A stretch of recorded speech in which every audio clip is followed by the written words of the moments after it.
Gracious God, we do give you thanks for yet another day. We thank you for the opportunities that we've had to advance ourselves individually and advance ourselves collectively. Lord, as we are gathered here, you know our purpose. Pray for those who would lead this meeting. We ask you, Lord, to help us to stay focused on the best goals for our territory. Give us a spirit of collegiality as we work together for the good of all. Give us clear minds, clear thoughts, so that whatever we've done today will advance the territory or culture or celebrations in a positive way. We ask all these things in Jesus' name. Amen.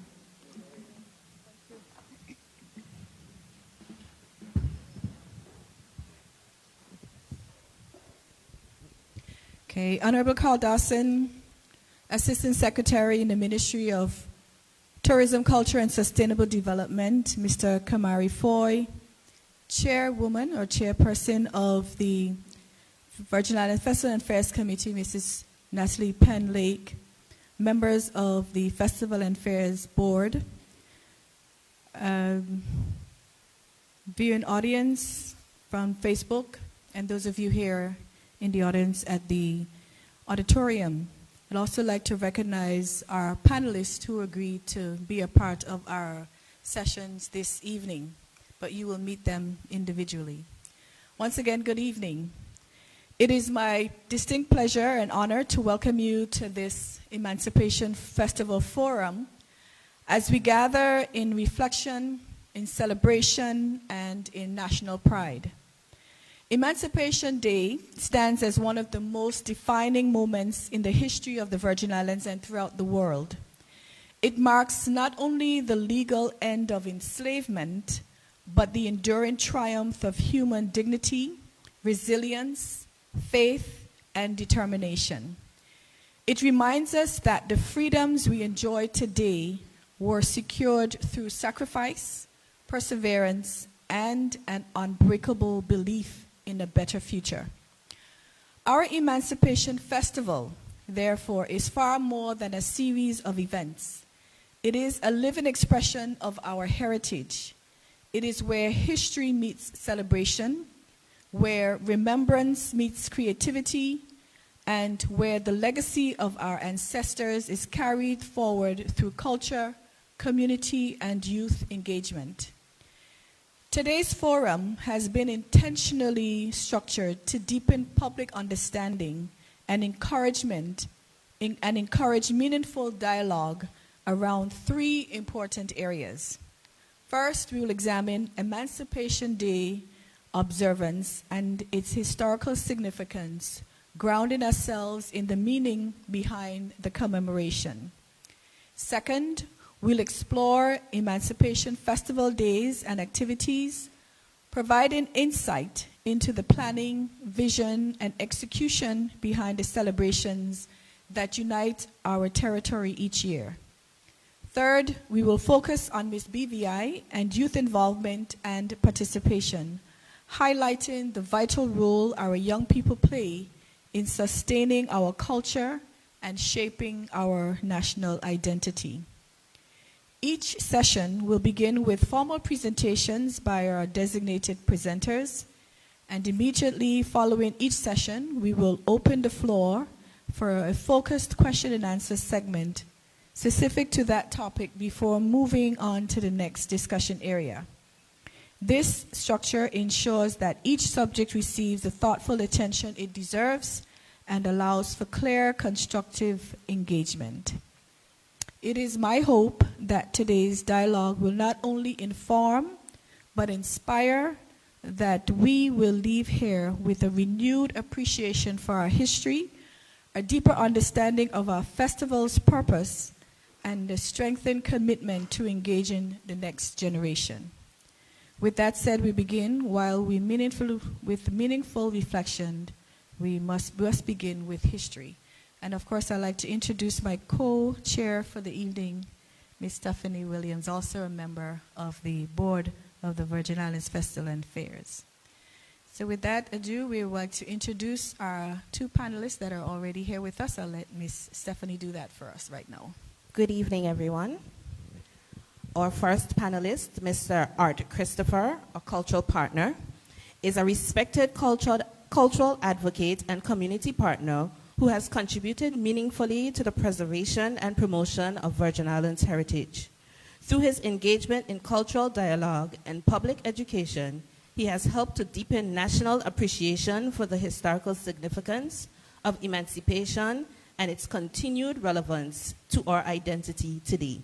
Mr. Art Christopher.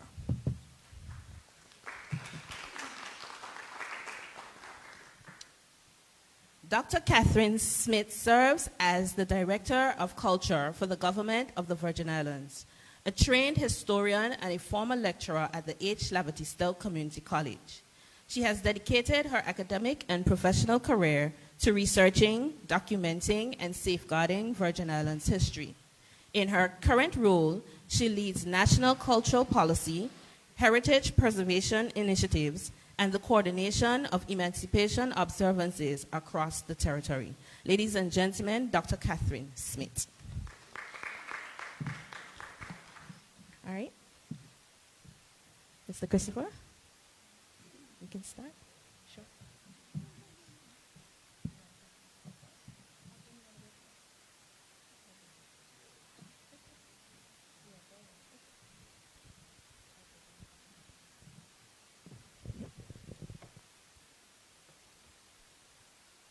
Good evening, everyone. Good evening. I'm happy to be here with everyone this evening, and I have been asked to reflect on the historical foundations and the historical context of our history of emancipation, and I'm going to get right into it. I just want to remind everyone at the beginning that when we examine this aspect of our history, we are actually looking at a dual legacy. We're not just looking at enslavement, but we're looking at colonization. Colonization, which happened in other parts of the world without enslavement, but both happened in the Caribbean and in the Virgin Islands. Now, when we look at enslavement, we are talking about, in our British territories, the identification of the person as an object, as a thing, chattel slavery. We would all be familiar with that. When we look at the accompanying colonization, I'm going to use a quote to describe it from Paul Hogan. You know, colonization is the historical encounter between culturally distinct and geographically separated societies, where for some extended period of time, one society controls the other, economically and politically. That's the mother country. Moreover, during this period, the dominated society remains numerically and culturally prevalent, our ancestors. And the dominant society justifies its control through the denigration of the dominated culture. So what is our specific journey in that here in the Virgin Islands? All right, very briefly, we know that the First Nations were here. We know that Christopher Columbus heard about the copper on Virgin Gorda and came in 1493. We know that the First Nations disappeared in the first battle in the Virgin Islands by 1514, exterminated by Spanish from Puerto Rico. We also know that the Dutch were somewhat prevalent. After all, Tortola is named after Dutch territory, New Tortolan. We also know that the English, the ultimate settlers, arrived here about the late 1600s, mainly from Anguilla at that time, and bringing their enslaved population with them.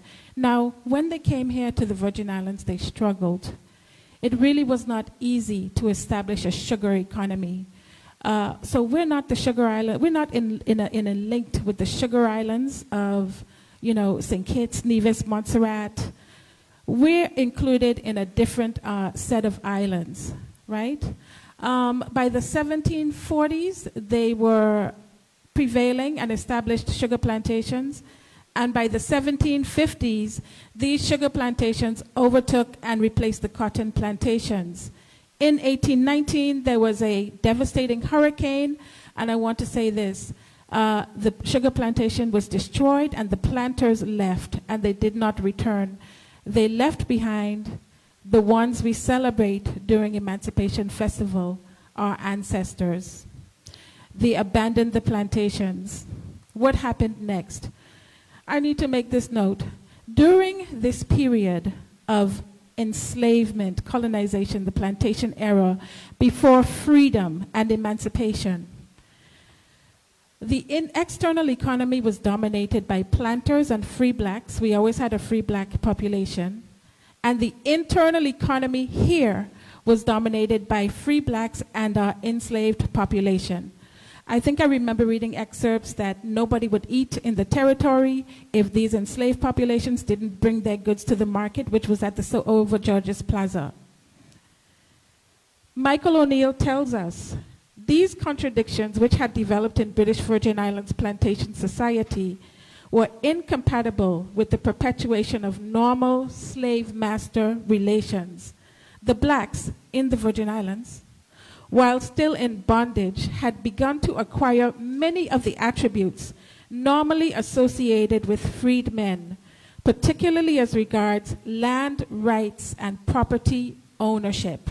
I'm establishing that we have a huge legacy of freedom that we can be, that we should be, and we do celebrate during the Emancipation Festival. By 1863, the President of the Virgin Islands wrote to England that the majority of the land was in the hands of the ex-slaves. And that's a specific thing that we need to hold as unique, and in our celebrations, land ownership. And by 1900, these same ex-slaves, our ancestors that we should know so dearly during this Emancipation Festival, had managed to convert all of these plantations into the beginnings of the villages we know today, into all the farms that they had. We entered into an era of self-sufficiency and agriculture, where we basically made everything that we needed to eat. We grew it and made our own clothes, and this was an entire era. What was happening politically? And let's get more into enslavement and freedom. Now, the planters here managed to convince the Britain that this place could make money for Britain. That's the only reason a colony is established, to make money for the mother country. And by 1776, the mother country granted the first legislature, 1773, and that was for the planters. The slave code came along in 1783. That governed our ancestors' lives, the enslaved. Remember, we had free blacks. Never forget our two historic free villages of Longlook and Kingstown. Yet another aspect of freedom that we have to celebrate here, and that is unique to us. And so basically, the slave codes, as we know, pronounced death for so many things. Death if you beat the drums. Death if you raise your hand to a white person. Death if you hired a runaway enslaved person. They were very, very rigid and punitive in terms of death. Of course, the murder of our ancestor was not considered to be a crime. Until Perrine Georges, one of our national heroes, free woman of color, testified. She managed the boiling house, had a home on Main Street of Arthur Hodge, and she could see everything going on there, everything our ancestors were enduring. The stripping of little children, the drowning of them and resuscitating them again and again, the pouring of boiling water down the women's throats, the things that happened during enslavement. His population died, one by one, and not by natural causes. She testified against him, and this is yet another element we should celebrate during this time. This was the hanging of a planter, the only one on legal record in the region, Arthur Hodge, right? So I was also asked to speak a little bit about resistance, and among other things, and that fits in here. Of course, everyone here will know, you would have learned, oh, they had passive resistance, running away, active resistance. All of that happened here.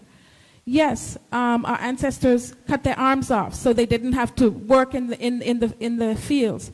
Yes, the women were certainly more insubordinate with their mouth. They, speaking out, they got punished more. All of those things happened. Running away. I feel like in the early ages, we populated Puerto Rico. There was so much running away to Puerto Rico, and the English planters kept begging the crown to help them, to stop our ancestors who would build boats in the middle of the night and sail away to Puerto Rico, where they became free after 1 year if they said they were Catholic. Active rebellions, we have them. Josiah's Bay, other rebellions. I want to speak quickly about the 1831. It's not a rebellion, more like a revolutionary conspiracy with similarity to the Haitian Revolution, and another national hero, Shelley Martin, who the entire island wanted as their head of country. The plan was universal liberty for all. There was going to be a revolution that everyone participated in. The women stayed in the country. The men went to the town. When the conch shell blew, the revolution began.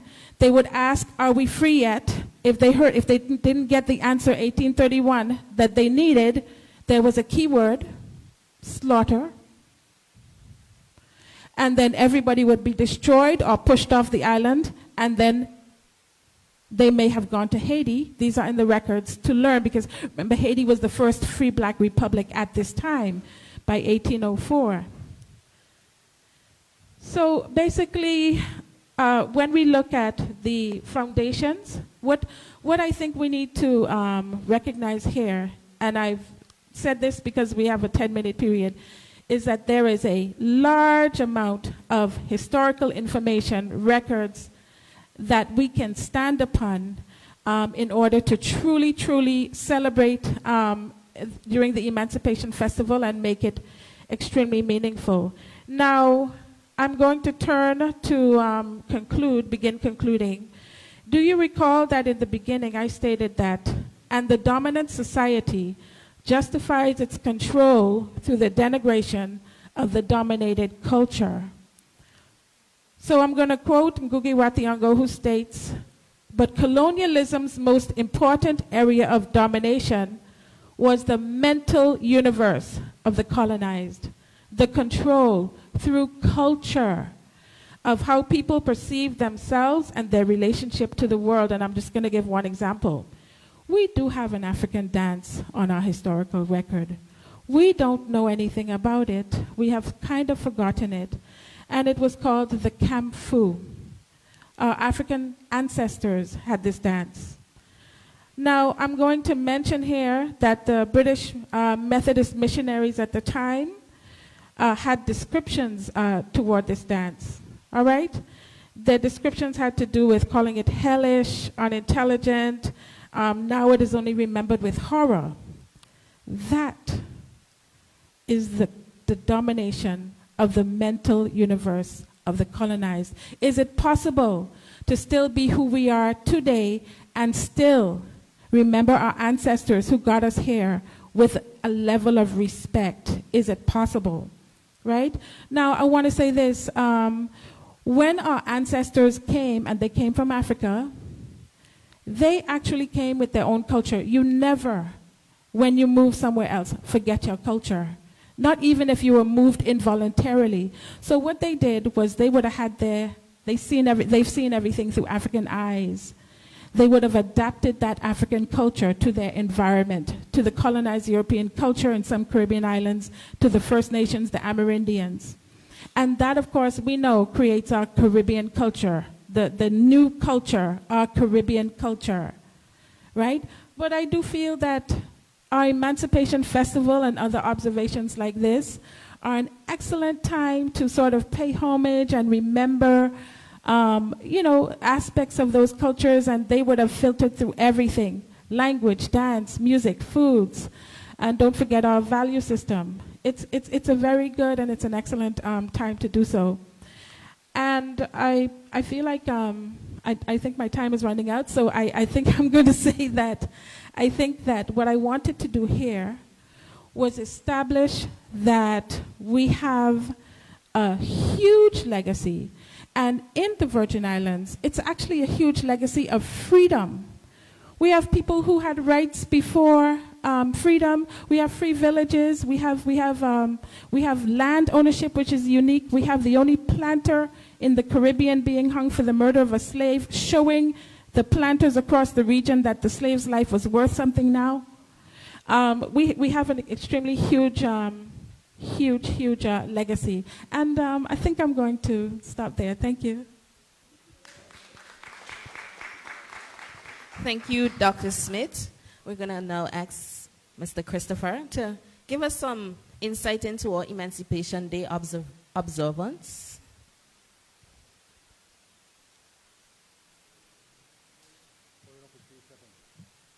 Hello? Okay, good.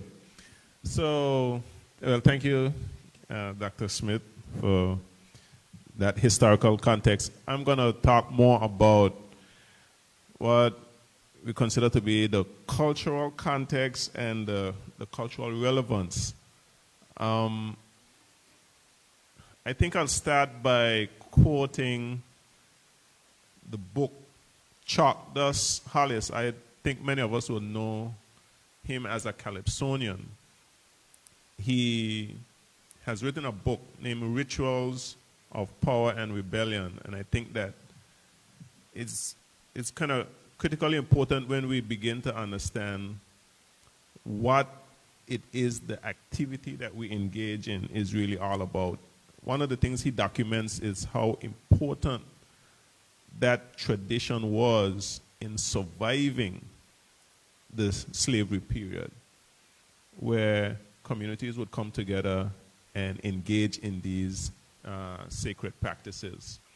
So it is in that vein in which I would like to really guide my comments.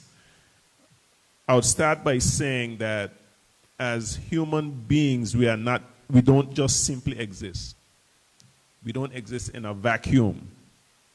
We seek to locate ourselves, and we ask questions like, who am I? Where do I come from? And what is my life's meaning? At the heart of these questions is something that is deeply human, and our relationship with those who came before us. I'm talking about our ancestors, which are not just historical figures, but they are the foundations of what builds our identity. And so, as a community, when we seek to build what we consider to be strong individuals with a deep sense of self, knowing who we are and what we are about, we are talking about that connectedness to those that came before us. And so, when we engage in our cultural activities, it should not be performative from the perspective of engaging in an activity that does not have that deep relevance, because it loses the power of the ritual. And I think that if we were to truly make an assessment of the things that make up who we are, the symbols that represent us, the way we talk, the way we carry ourselves, or sets of values, the things that we label as our value systems, they are extensions of those persons who came before us. And so I think that, well, my task here today is to get us to deeply reflect upon that connectedness. You know, a lot of people talk about when you see an individual that is not rooted. And we know that we have the quote from it's Marcus Garvey, a tree without roots. And I associate those roots to be our ancestral heritage and our connectedness to it. And not just connectedness from the historical context, or we have it documented somewhere, but the actual things that we do on a daily basis, the community that we build should reflect that connectedness. And it is being brought forward now by psychologists and people who research the issue that there is a deep psychological need for each individual. And when that does not exist, the individual loses themselves, so to speak, and they seek out that sense of identity in what we consider to be dysfunctional or haphazard ways, because they are not truly focused on that deep continuity. So it is from that perspective that I would like to engage in the discussion. I would like to have us, really think about the ways that we can continue some traditions and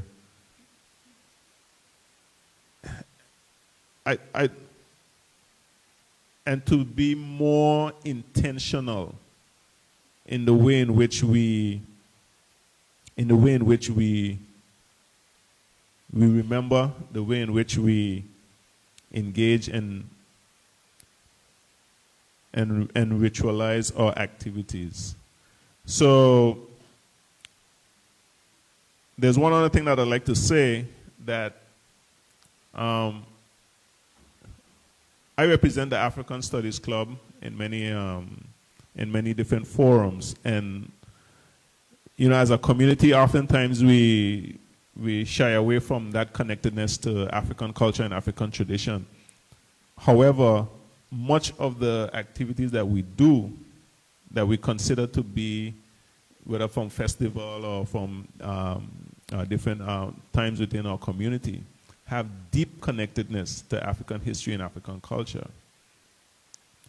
And a deep part of African culture, you notice that there's what we call pouring of libations, and that at the beginning of any community activity, they establish right away the things that hold meaning to them and the things that are valued in their communities.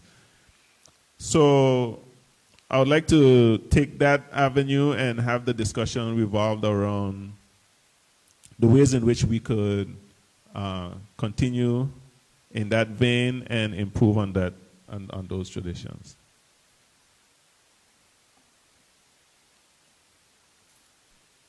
Thank you to both presenters, Dr. Smith and Art, for your insightful presentation and getting us started, especially Dr. Smith, on the information that you shared with us and highlighting the huge legacy that we have here in the Virgin Islands. And for us to understand that, we just didn't just arrive. There is history, there is ancestors, there's a lot of who we are as Virgin Islanders and how we became to be Virgin Islanders, our history and our culture. And of course, Art, taking us back to our ancestors, the foundation of who built our identity, on which we built our identity, and you talked about connectedness. But one of the things I want us to segue into now, and we had discussed this, Emancipation Day. It's celebrated throughout the world and in the region, but we here in the Virgin Islands do not observe Emancipation Day. And I really would like us to start to observe Emancipation Day, which is August 1st, every year. There are different parts in the region where they have activities, they have tramps in wearing African attire, or they wear their own cultural attire, and just observe the day. And I think when you said continue some traditions and be intentional about the way we remember, I would like to propose that we start to observe Emancipation Day in a more significant way. So I would like to hear from both of our panelists. What do you think about that, and what are some of the ways that we can actually celebrate and observe this day. And after that, we will open to questions. Anyone in the audience may have a question. And if anyone is monitoring Facebook, if anybody has a question on Facebook, we would love to answer that question as well. But I just want to, because I think Emancipation Day is very significant. It was in 1834, August 1st, where the abolition of slavery. Correct? Yes. So, yes. Well, we here in the Virgin Islands, we celebrate the first Monday in August. The actual date of emancipation was the 1st of August. And so all across the region, all across different parts, particularly in the British territories, former colonies, they would celebrate the 1st of August as Emancipation Day. Even though our festival is tied to emancipation, we use the first Monday to celebrate. However, the 1st of August is a significant celebration, and I think a great opportunity for us to engage in some of those activities that we talk about in terms of not just educating our public. I am all for educating the public, but I think that there are activities that are fun and engaging, and while we're engaging, people can gain experience and some form of education from it also.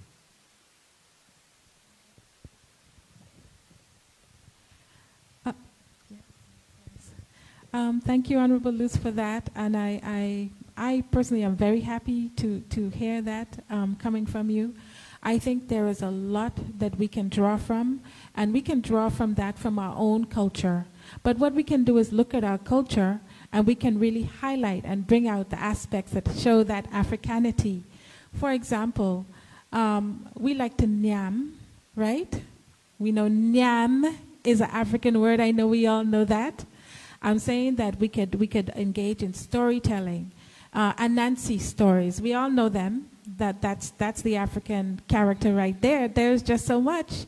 We could engage in storytelling, and even just know that the art of storytelling comes from the griot tradition that is very African, and those griots carried on the history from memory, orally, not through writing. And that involved a lot of storytelling. I think we can, well, I mentioned nyam already, but a lot of our foods, just look at fungi. That's an African word.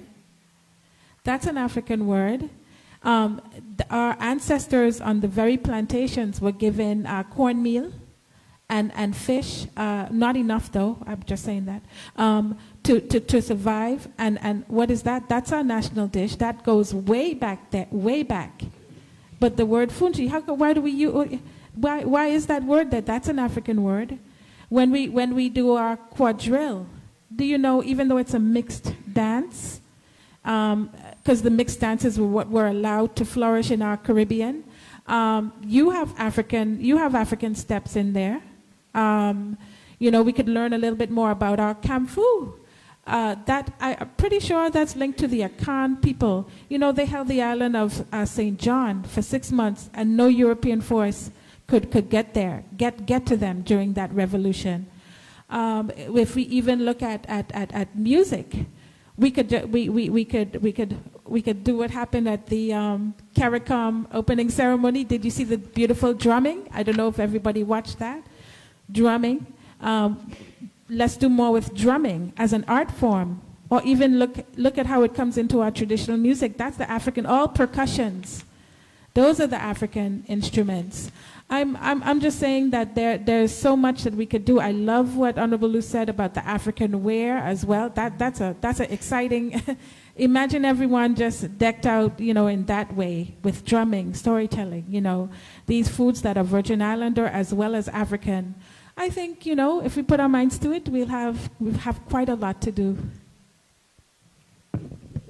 Wonderful, thank you. So we will try our best this year, August 1st, to have an event commemorating and observing Emancipation Day in the Virgin Islands. Before we move into asking questions, or for you, allowing you to ask your questions, I'd like to recognize our Deputy Permanent Secretary in the Ministry of Tourism, Culture and Sustainable Development, Mr. Malvern Brathwaite, and also like to recognize the Director of Tourism, Mr. Clive McCoy.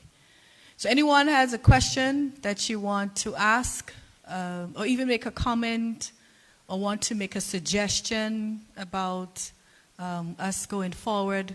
And recognizing too, I just want to, while anyone comes to the mic, we want to really, really push, sorry, August is our Heritage Month, and that's one of the reasons why we're here as well. August, I think it was when the former Honorable Lloyd Black, he announced and made August Heritage Month. So it's not just during festival time that we should be observing our Emancipation Festival. It should be the whole month of August. So we will be making an effort as well to have this celebrated and observed going forward this year, August as Heritage Month, hence beginning with August 1st, Emancipation Day. Mrs. Penlake, you have a question? Is the mic on? You're going to turn it on first so we can hear it. Can you hear me? Great. So it's just a comment for our two lovely panelists.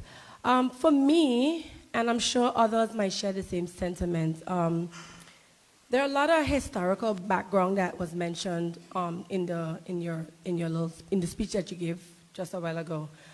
But there are some like for example, what is the well, now that I'm in this position, I know what it is. But before, there were persons, or there are persons that don't know what the difference is between why we say rise and shine and why we don't say juve. What's the importance of the torchlight procession?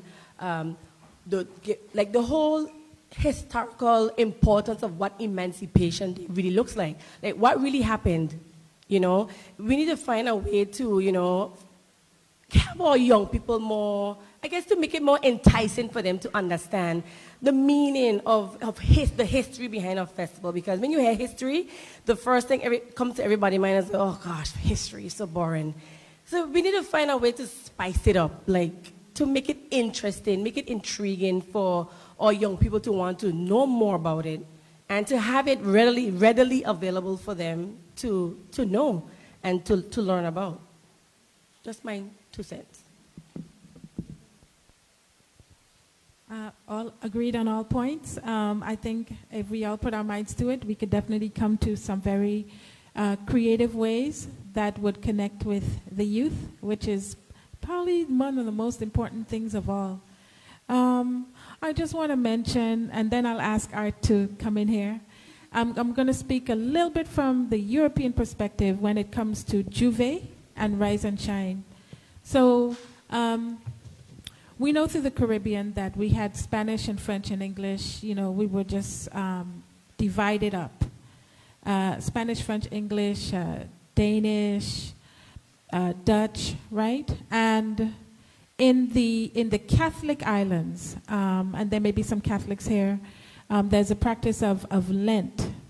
And so before you go into that Lent, there's a period before where just anything, you know, you can just indulge, right? And I normally use the word bacchanal to talk about that.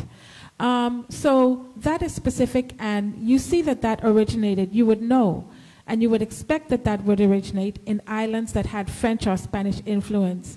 So here we're talking about Trinidad, and we're also talking about the Windward Islands, and we know that they were French before the English came. So it's all linked to the history.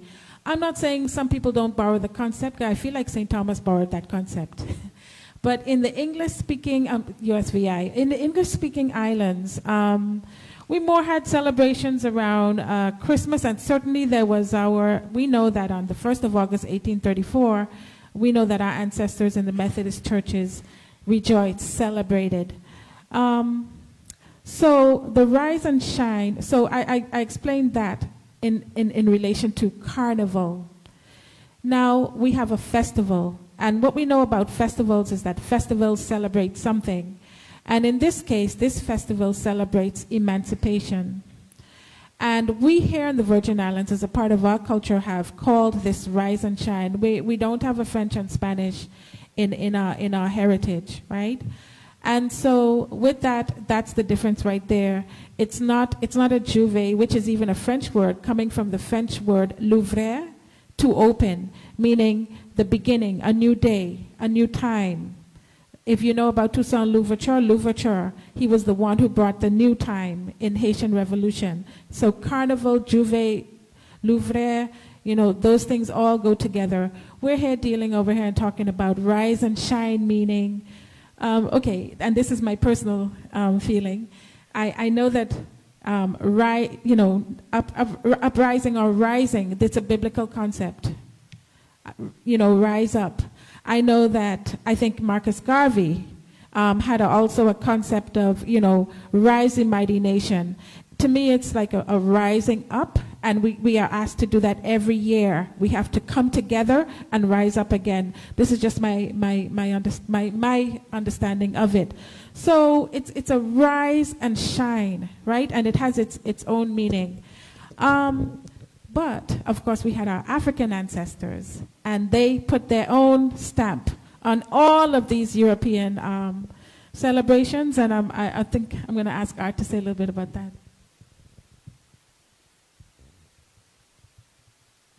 Well, I would just simply say that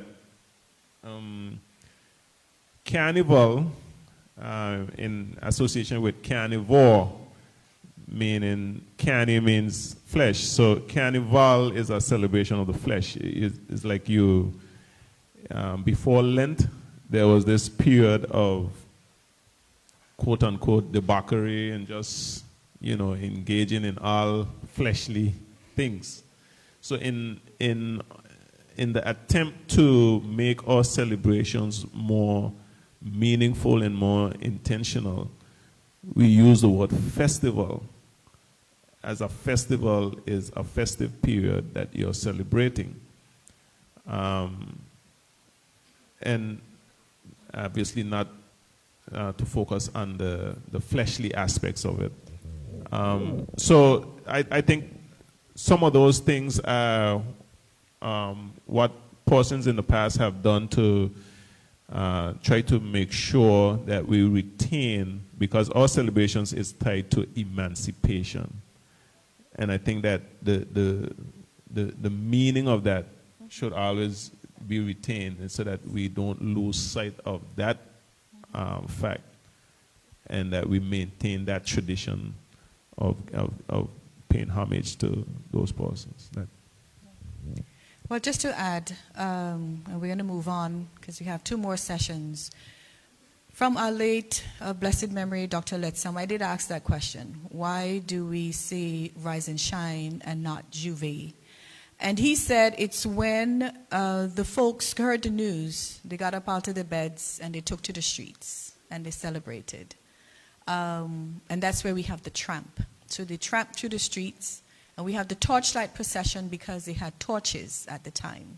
The light, they didn't have electricity, so they created their own lights. And that's why the torchlight procession is also very significant for us. So maybe history over the time, it kind of changed, or passing on the history orally. I don't know if it's in any history book, but that's what he said to me. And I believe it because I do remember my mom as a young person. She got up and she went early morning, and that's why we have the tramp, early mornings. And that's why we still have it early mornings, and now it's going into 9-10 o'clock in the morning. So things are changing. So that's why rise and shine. You got out when you got the news, you got out of bed and you took to the streets and you celebrated, right? So yes, that's my understanding, and I'm going to stick with it. Do you have any other questions? Yes.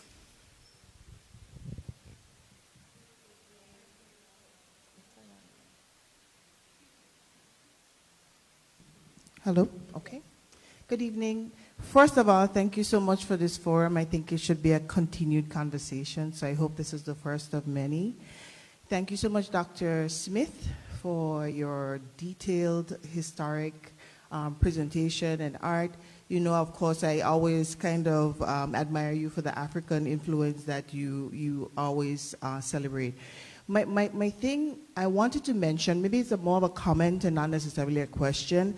I want us to try to find a way to connect you two to bridge the generational gap that's happening. I love that my dear cousin here mentioned about the youth not understanding, because you have such a wealth of information. It's in a capsule somewhere, but it needs to have an outlet in a creative way. So I'm going to ask you, if it is possible, maybe the minister might be able to help to invest in maybe playwrights that can actually portray what you're saying in more creative, humorous, celebratory ways that can produce art, performing arts on the stage. We have a film commission here, record it, make it a series. But the only way we're gonna get that continuum and that connection between you and me, and even younger than me, is that we find ways to creatively display what you're saying and put it on a stage so that we can replay it. Other children can learn the plays, they can learn how to perform these things, and then somehow we commit it to memory. Celebration becomes easier. That's a comment for you. And then for Art, my friend, in terms of your African influence, I would love for us to find a way to figure out how to bridge the gap between the whole West African culture, the rituals, the drums, into what we are currently doing. Again, finding ways to display that connectivity, and then us celebrating it for our emancipation becomes such an easier endeavor. So there's a huge gap in education, so I hope that everything that you're saying, find a way to put it on display so that we can kind of find a successive way to celebrate. Well said. Thank you. Go ahead, Kathy. Good afternoon. I'm late, but found a very interesting piece. When you were talking about Rise and Shine and the conversation about getting interest in having persons to embrace what we are as Virgin Islanders. Yes, you know, I'm originally from Guyana, and Rise and Shine are two popular words, but in a different context. Rise and shine means get up and get. It's daytime. So our parents who waking up is not get out your bed. It's rise and shine, picnic, get up. So if I think and understanding that in the Virgin Islands there are so many different people from different countries, and especially the Caribbean, if we do some type of studies to show the link in what we call X and what it is referred to in your country as, you get a better cohesion and a better embracing of what this really means to us all. And it preserves your culture that way. I embrace you, you embrace me, and we do it good. Totally agree, Kathy. Thank you for that. Shireen, yes, please. Good evening. One of the things that I think is very important is that we need to go into our schools. We need to get into our schools, and not only for the students, but we need to have some sort of a program where all of our teachers, now we know that we have teachers from all over the world teaching our children, and so our teachers need to be trained, and we need to have workshops, seminars, so that they understand where we want to take the interpretation of our culture.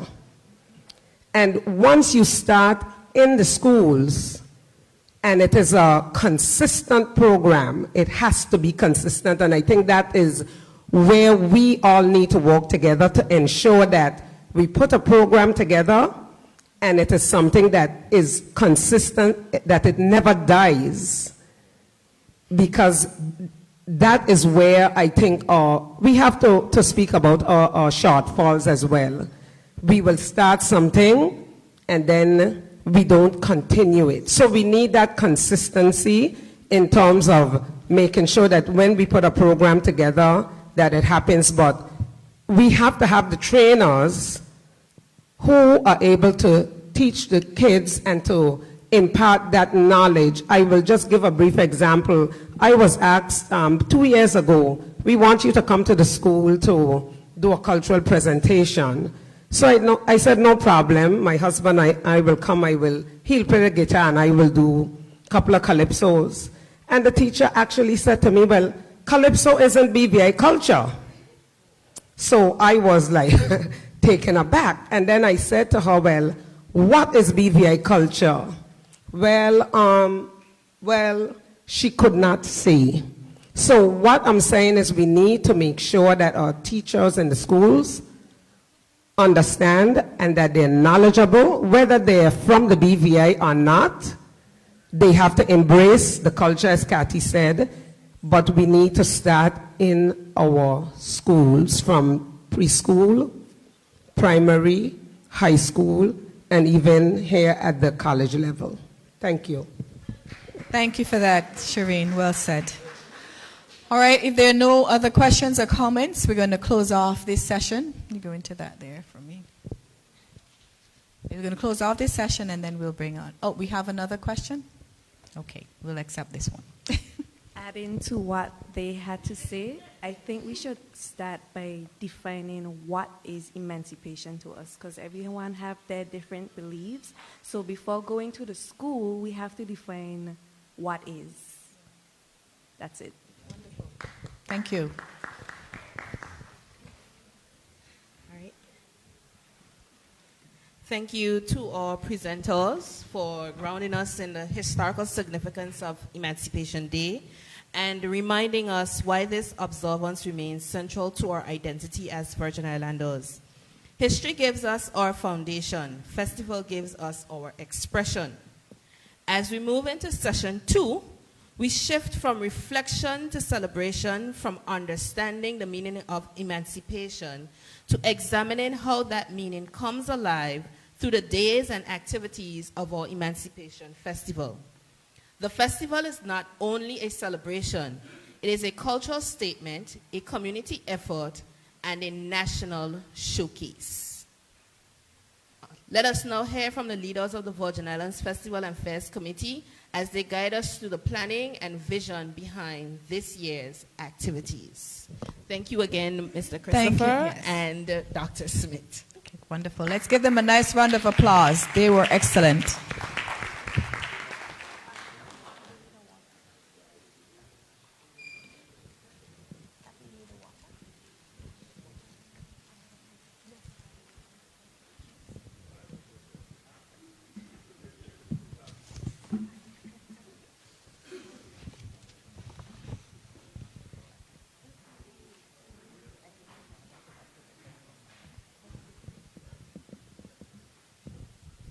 Okay, they decide they're going to stay on one side. They have to communicate. That's a good team, don't you think? Wonderful. All right, go ahead.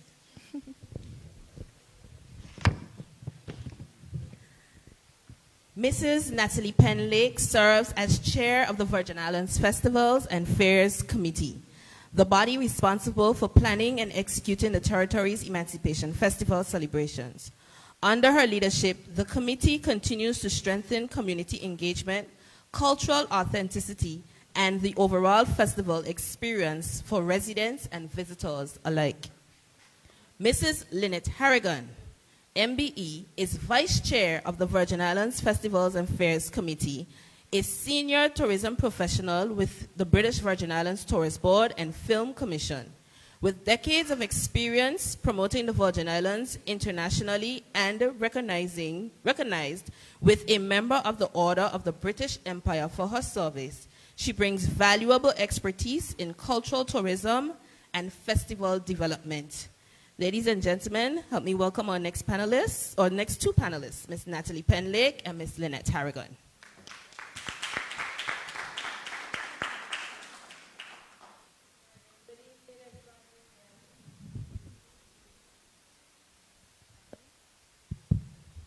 Good evening, Everyone, again, welcome. It's so good to see everyone come out this evening to have this important discussion about our Emancipation Festival and how we, and when I say we, how we will love to see it display or happen. Before I continue, I have to give recognition to some of our subcommittee chair who help with the execution of Emancipation Festival. I see our chairperson for Eastern Longlook community, right, Miss Leonard. I see our chair for the Rotong Village, Miss Trisha Evans. I see our chair for Miss BVI, Miss Natalie Hodge.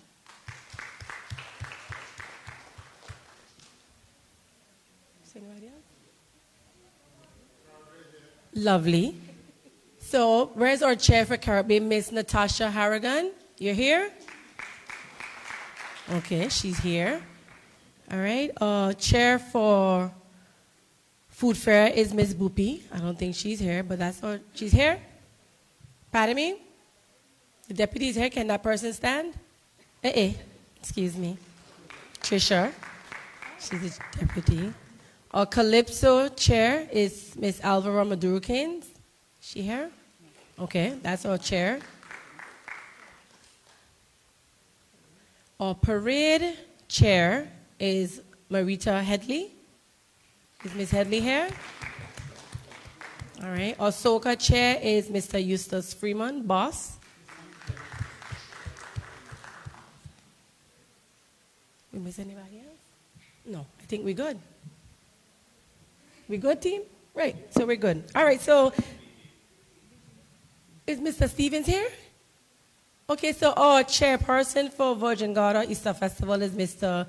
Rashawn Stevens. All right, so those persons, you know, they're actively on the ground doing the work to make sure our emancipation celebrations is a success. It's not a one-man show, it's a we show. And we all collectively play a big role in the succession of our emancipation festivities. So Ms. Harrigan and I, we're here to talk about the Emancipation Festival days and the different activities that will be happening.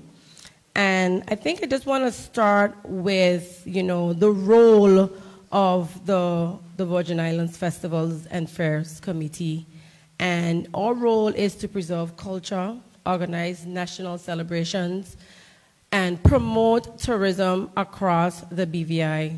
That entails planning and organizing national events, preserving our culture and promoting that in any way that we can, tourism development, managing pageants, competitions, community engagement, and the one thing that I seem to be having challenge with is fundraising and sponsors. Right? Fundraising and sponsors is important, and we need that support.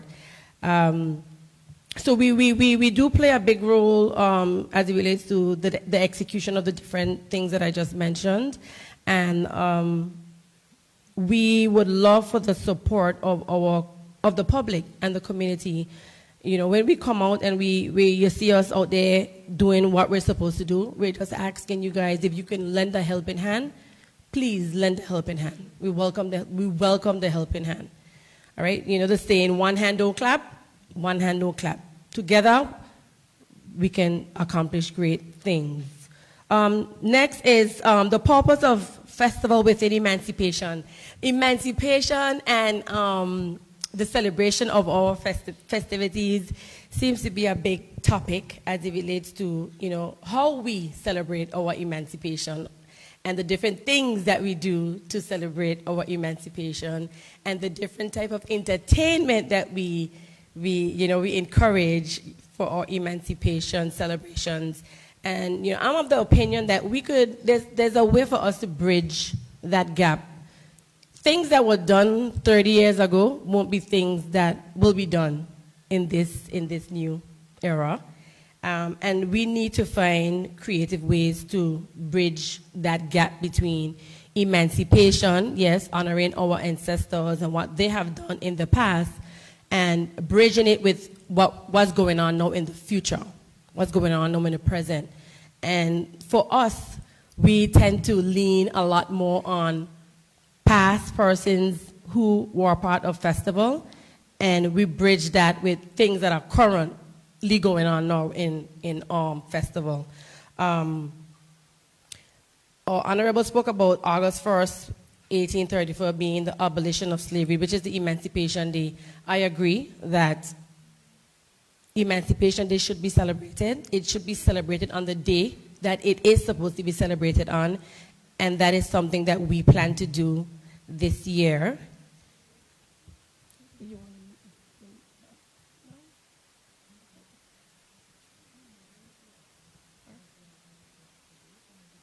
All right, so as of right now, festival will be starting on the 26th of July. That would start with our Gospel Fest. Our Kiddies Fiesta will be on the 18th of July. Our Prince and Princess will be on the 19th of July. Our Torchlight Procession would start on the 27th. And we will then go into all of our other activities. Miss BVI will be on that Sunday before the August Monday, which is the 2nd of August. So we're going to go back to the way things used to be. Miss BVI we will ring in Miss BVI for our Rise and Shine, because we don't say Juvie, right? What do we say? Why do we say Rise and Shine? Huh? Huh? All right, so we're going to go back to the way things were, and Ms. BVI will be held also in the village this year as well. So it's going to be a very exciting time this year. We look forward to all the different support.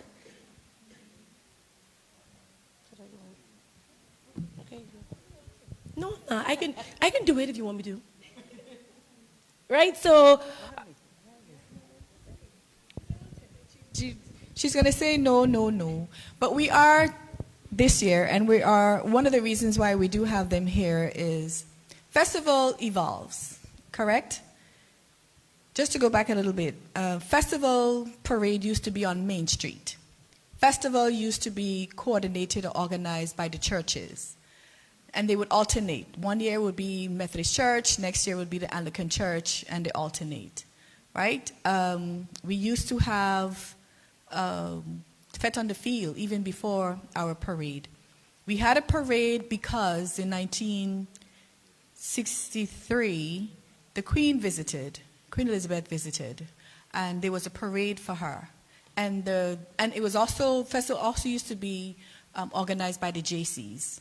And then we had the Festival Committee, 1975 Limited, also organized festival. And they decided, those who were organizing festival at the time decided they want to have a parade as well. So 1964 was the first parade. And the Queen visited, we had our first festival queen also in 1954 in the name of Ivy Shinnery. So again, as I said, festival evolves. Now we have the Rise and Shine Tramp on August Monday. And we have seen where the revelers are taking a lot of time and they want to stay on the streets. We start a little late, and this is impacting our parade. The parade is, if you don't have a good parade, they always say your festival wasn't good. And the parade sets the standard as to say whether we had a successful festival or not. So we are going to change the festival date, or the parade date, from the August Monday, because we cannot change the tramp from August Monday because of the significance of it. And the fact that we depend heavily on the same revelers who are in the tramp to be in the parade, to get the parade start at a reasonable time. And I want you to understand that Yes, we are celebrating our Emancipation Festival, but it's also part of our tourism product. It is during the slow season, and we would love to have people visit and participate and view our festival.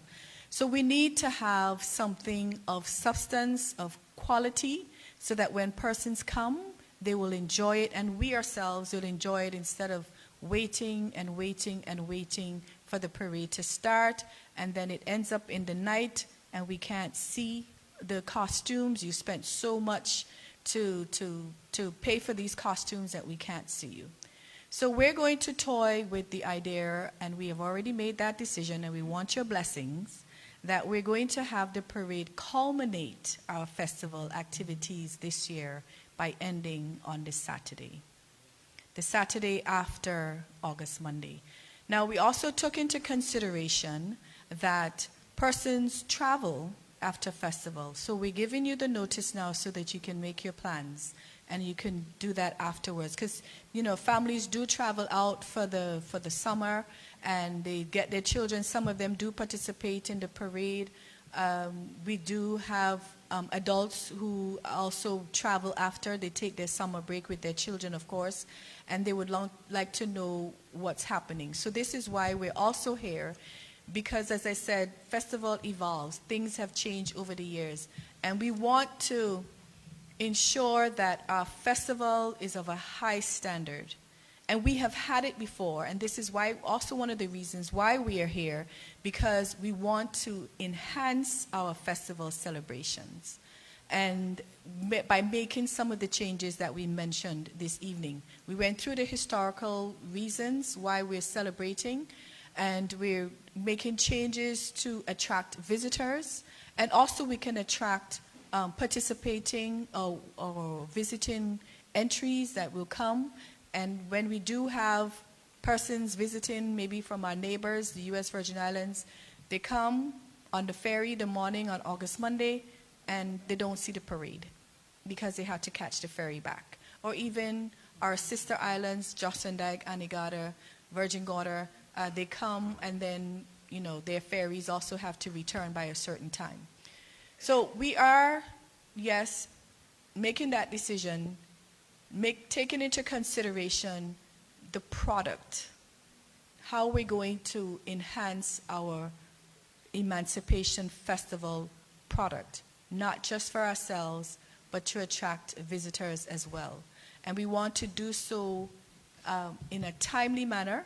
When we say we're going to start, if we're going to start at 10 o'clock in the morning or even at 12, we want to start then. And if by chance it doesn't work out, we go back. But we want to have this parade on the Saturday. It gives us more time. It gives persons to get to the lineup on time, and there's nothing that should hamper our timely start. And it's not just about the time, because the time is important, but it also gives us a more, how should I say, product, a more production in terms of highlighting and displaying our festival entries, our parade entries. So that's one of the things that we wanted to talk to you about.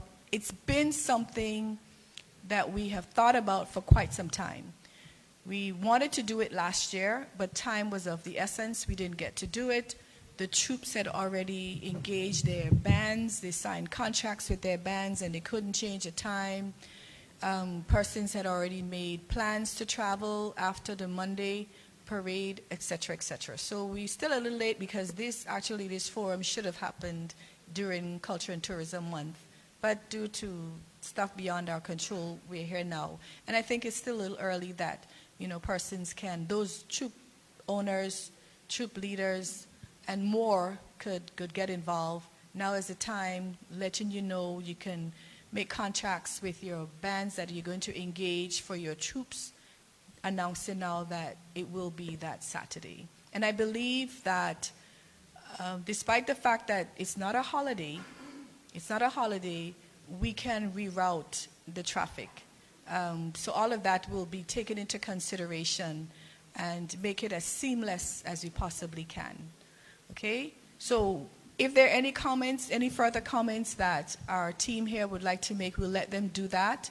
And then we would love to hear your feedback on that. And if you have any objections, we will hear that too. If you have any encouraging words, we would love to hear that because we want to see it work.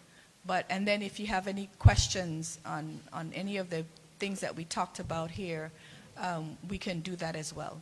So we let them wrap up, but we just wanted to make that announcement today, make it official that we will have the parade on the last Saturday.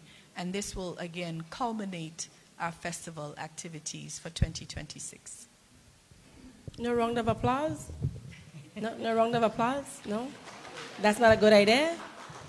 No? Okay. Okay. All right. Oh, you want the schedule? It right there come in. Which schedule? The schedule of events? No, we can't drop the Emancipation schedule yet until after Easter Festival. That's the norm. Oh, repeat the dates. Oh, okay. So, Kiddies Fiesta, the 18th of July. Prince and Princess, 19th of July.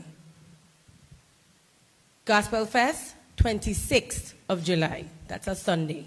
Torchlight Procession on the Monday, which is the 27th of July. And then we go into all of our other activities, such as the Miss BVI will be on the 2nd of August, which is a Sunday.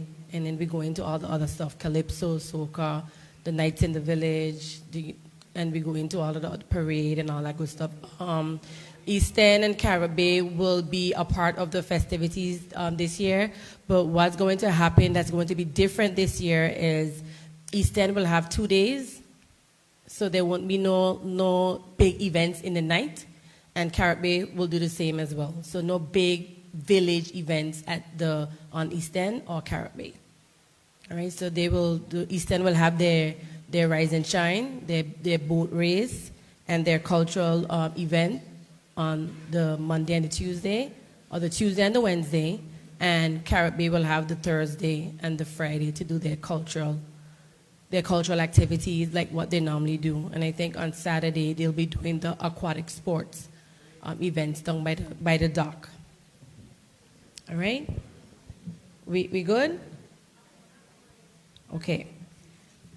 All right, so Lynette will touch base on the tourism development side of Emancipation. Good evening.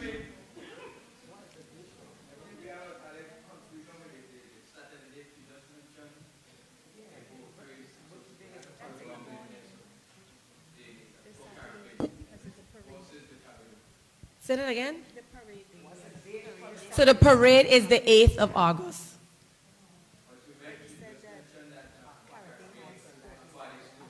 Right, which is the Saturday. So you have the August, Monday, Tuesday, Wednesday, right? Right. Oh, so okay, we'll tweak out that part. Sorry about that. Okay, there's actually some events that are so significant for festival that we find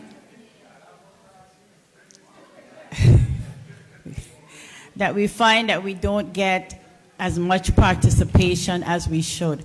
We talked about earlier the torchlight procession. That is so important to our emancipation as well. So we are encouraging everyone to come out. That's the opening night. We always start from the Noah Light Park, head straight up to the Festival Village. And it's always such a great event. We have the torches, we have the lantern, some people dress in white, we have the band, of course, so we want to encourage you. There's a family, the Castro family, always make sure that they are there. So we're encouraging BVI, please come out and let us fill the street. Come up from the Noah Light Park straight into Festival Village. The Sunday morning well as well, and also the march. Those are really significant events that why we celebrate our emancipation. And all those, the reason why from 1834, there's freedom from slavery. So we want people to come and let's celebrate that. One of the things we're going to touch on is the economic and tourism impact. We have festival. Festival do cost money, but it does bring money back into the territory. We have our villas, we have our hotels, we have our Airbnb. Most time they're all sold out, which is great. We also have the taxis, we have people shopping in stores, they have shopping in supermarkets. So you can see all that increase as well. The booth owners in the village, on the side of the road for the parade and the food fair, all this is, that's money being circulated into the community. So all these events, you need to take part with. The small businesses as well do make a lot from being also in the village, on the side of the street when you have the parade. So there's a lot of impact that comes back to the BVI. During our 50th anniversary, the BVI Tourist Board, we took on the marketing and PR for festival because we really wanted to make it a big, big deal. So we did a lot of reach out to BVI landers and visitors living abroad. We took the BVI landers to New York, and we did performances reminding them what it was like. And that impact is still coming back to us because right now they do plan their vacation around festival. And they come back, family reunions and everything like that. So there is significant economic benefit from us having festivals. So it's not just as people say, government just spending money. No, we do get a lot back from that. So as I said, encourage your family to come home. Encourage your friends, and really and truly let us celebrate together. Okay, the floor is open for questions. Any questions or comments or feedback on the announcement that we just made? We'd love to hear from you, your thoughts, or anything else that you want to share with us. Go right ahead, Kathy. Good afternoon again. Based on the route that you described, the Lynette, are we to understand that the venue for Festival Village is going to be behind Admin Complex? It goes back to where it was in Rotown. Yes. Oh, Right, the regular village site. Okay. Yeah, but because, of course, the site won't be ready. Oh, okay. As stated. Okay. The other thing, the Miss BVI pageant in the festival ground. Pageantry has a prestige to it. People look forward to dressing their best and coming in a special kind of environment for a queen show. In my humble view, I don't think we get that value of the queen show when we have it in the festival ground. And like some of my colleagues were sharing with me, if you're going to have it in the festival ground, why not do it before? Like you have the gospel concert before the actual festival. What if you have it before where you can splurge very well? Well, splurge is the wrong word. You can decor in such a way where you probably have tents, you have chairs and everything, where people can come and enjoy a queenly atmosphere. Just to have it there with the general celebration, to me, takes away from the entire value and the prestige that goes with a pageant of that nature. Oh, Kathy, ye of little faith. You have no faith in this festival committee? It's going to be amazing. It's going to be amazing. Well, you throw it out and ask for our opinion. And I thank you for your opinion. Yeah, that is what I feel. I mean, I think, okay. Yeah, I would love it to be in an environment where we can sit, where we can put on the fancy clothes, the long heels. You will. I promise you will. It's going to be beautiful. You can wear your nice dress, your nice heels. It's going to be nice. And the stage is going to be decorated in a way beautiful. It's going to be beautiful, I promise you. I can't divulge all the information that I want to. I want you to be surprised. To be surprised? Yes, in a good way. Okay, and my other query is on the moving of the parade. Like you said, it's not a holiday.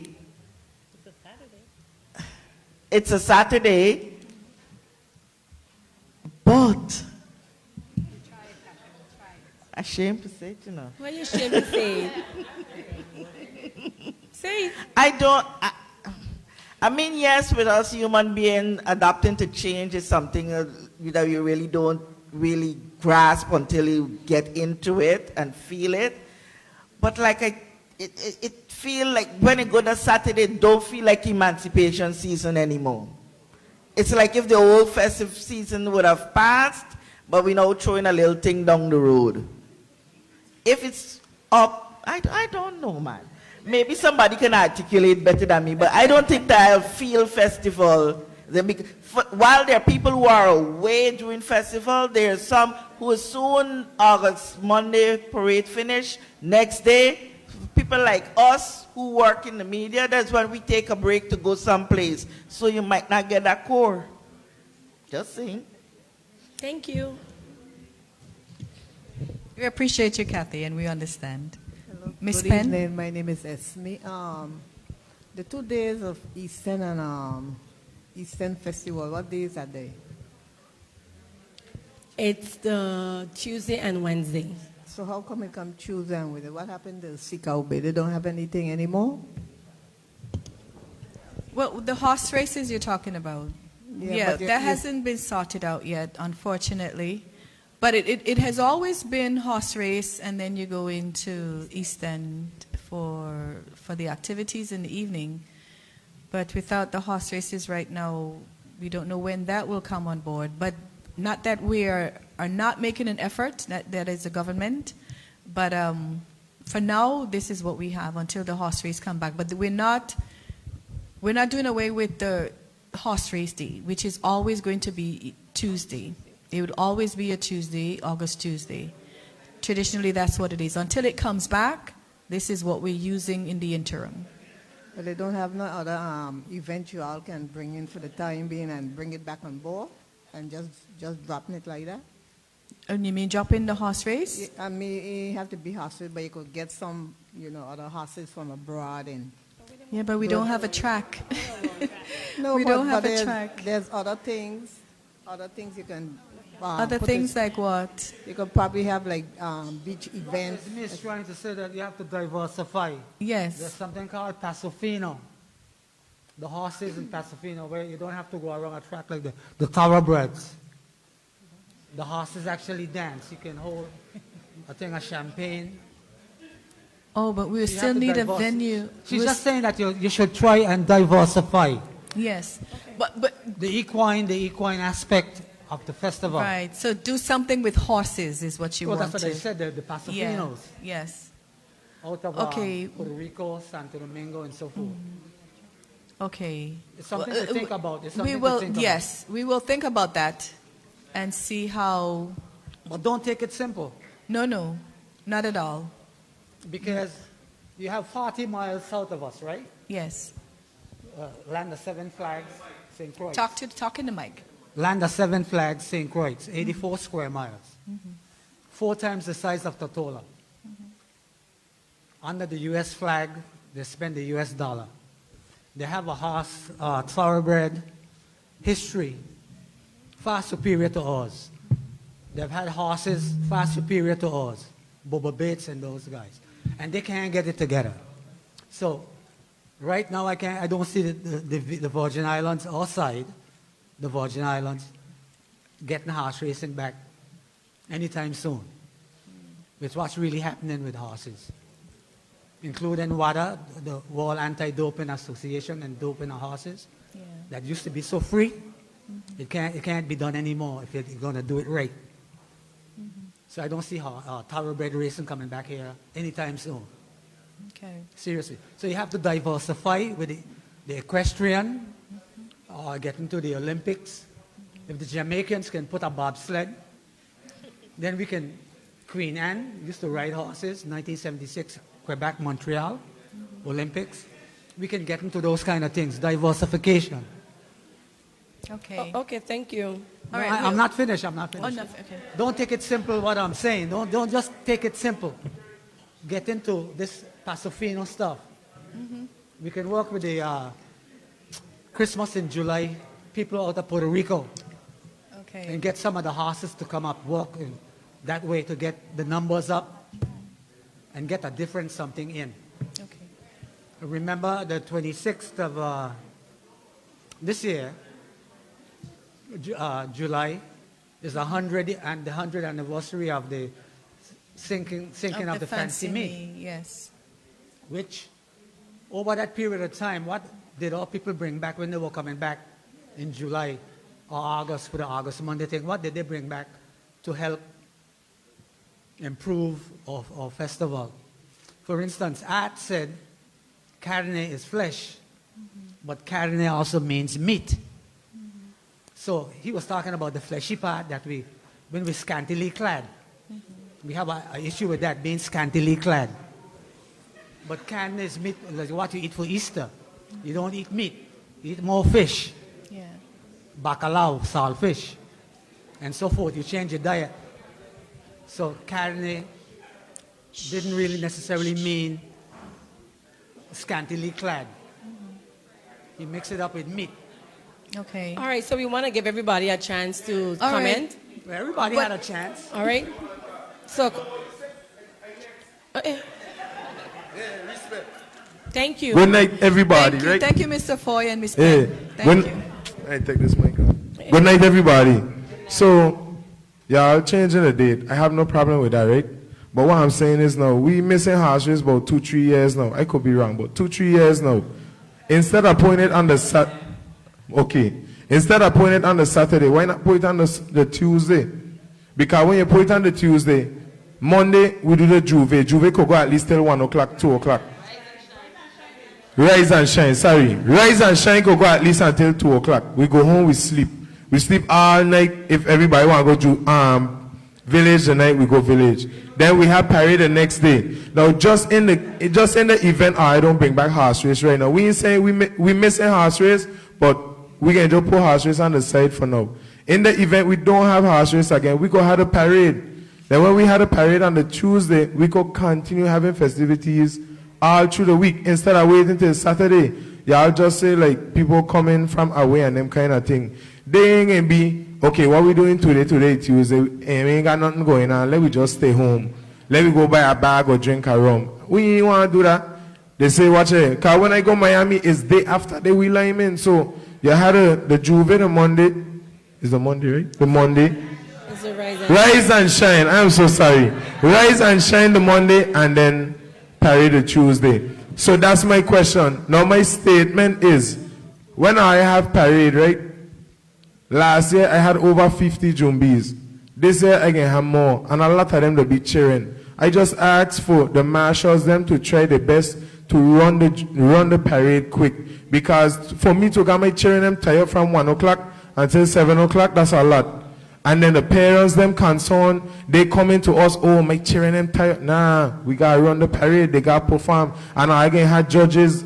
I want to win. Let's just say I want to win. I want to win. I ain't lose yet since I start, and I want to keep that. And then my other question is, for Eastern Parade, will there be judges? If there'll be judges, I need to know, so me and my troop could organize.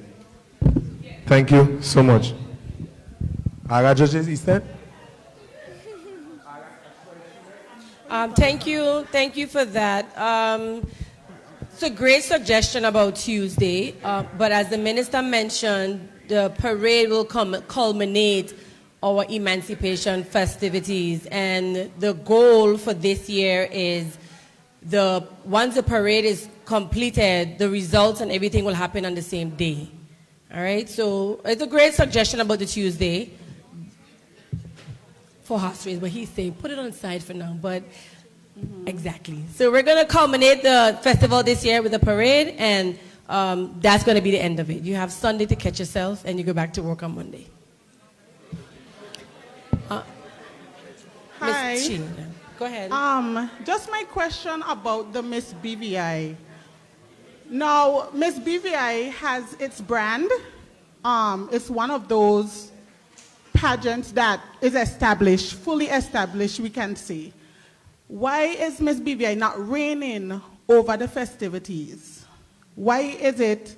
I understand it happened before, I'm fine with it, right? But Miss BVI basically gonna only reign over the Rise and Shine and the parade now, right? So why is it not all year, like with Prince and Princess up there? And then also the night of Miss BVI, will the bars be open? Yeah. Well, to answer your question, we did try it. We did try it. But recognizing that that weekend is what we call the big weekend, because we have the reggae night, which is the Friday, we have the soca or calypso night, the Saturday, and then we would have the Queen Show, and we would have had the Rise and Shine Tramp and Parade. But a lot of people come home. A lot of people come home from the BVI, and they were really disappointed when they didn't see the Miss BVI pageant. When we told them that it had already gone because they came for it. It's an attraction, it's a big weekend, and we try to accommodate those that are coming home for it. So it's a difficult thing because we recognized it before that the Miss BVI should reign over festival. But the fact of the matter is that she will continue even for the next one. So when the next one comes on board, she will be reigning over that one for 2027. And it goes when it was Miss Universe that you would attend Miss Universe, it would always be the queen before because of the timing.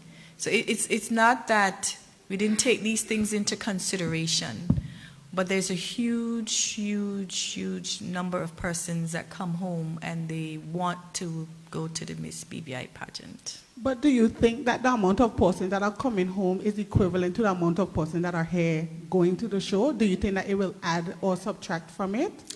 I think because, for example, yes, the quality I mean, it could be possible, but if we are not, and it's not to diss anybody, but if we are not producing quality, a quality show, persons wouldn't come per se.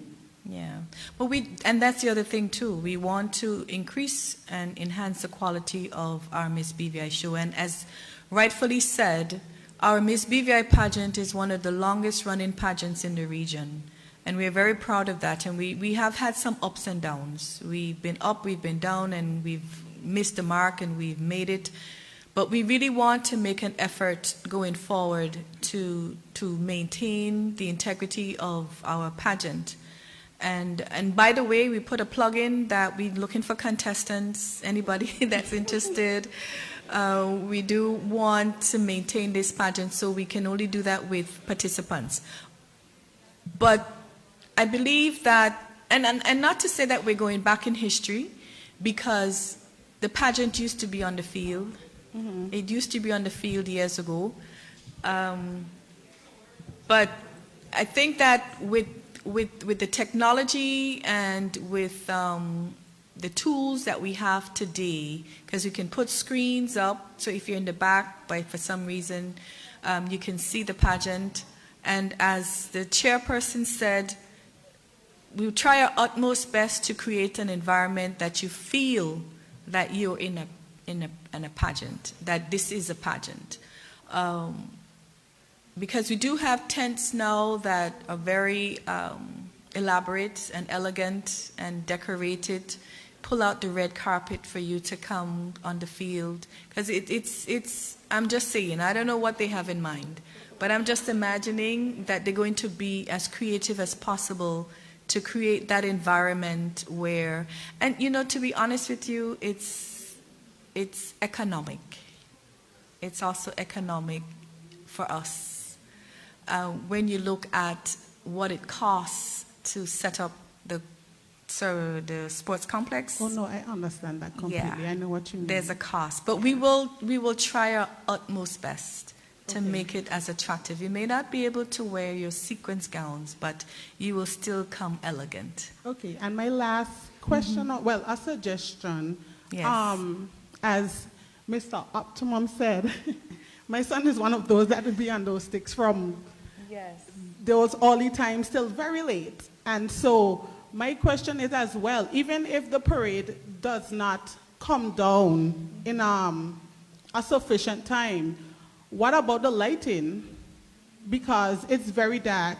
Yes.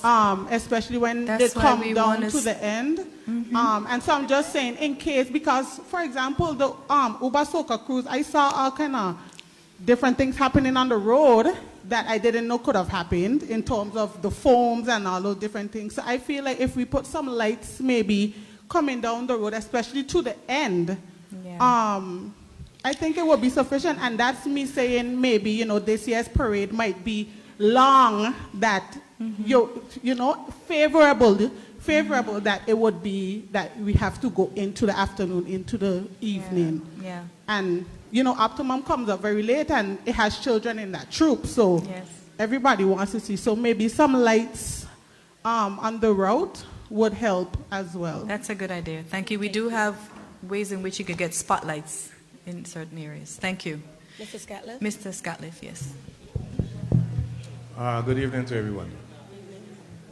My concern is, it seems like every year they keep changing the opening night. And it's unfair to both owners as well as vendors being opening on a Monday night. No plane and no visitors in coming in here till close to weekend, as we the travel who goes to festival abroad. The thing is, we are the first investors of festival. It's over close to $60,000. The booth for sure has 26 booths. That's $52,000 we interject into festival. And I can't see why we have to wait on a Monday night. To me, I think y'all following St. Thomas, who is heavily invested with tourism, the federal funds, and basically cheap airlines to get there, $200 and change from the mainland to get there. We cannot watch them and compete with them. We have a culture opening on a weekend where St. Thomians, St. Jonians, Virgin Guardians alike would come down on that weekend, have the fun. Okay, we ain't going back village till Wednesday, Thursday, and hold it down till the weekend. Opening night, we get in licks, Monday to Thursday, and the weakest of the lineups is Monday, Tuesday, Wednesday, Thursday, then the big money gonna spend on the weekend. And after that, you're getting your parade and all of that, August, Monday. Okay, the change is good with the separation of the two things. But then, coming down to that week, in the village again, the booth owners and the vendors gonna get licks because they actually don't put no entertainment. We have to fend for ourselves, playing our music, and then you have complaints, hey, your music too loud. How it too loud, but when the village on, the sheep song system way louder than ours. But we fed in for ourselves till weekend come again, and it's too loud. So to me, it's unfair for investors that we are 52,000 in a walk in the park, in a drop in the bucket. That's big money.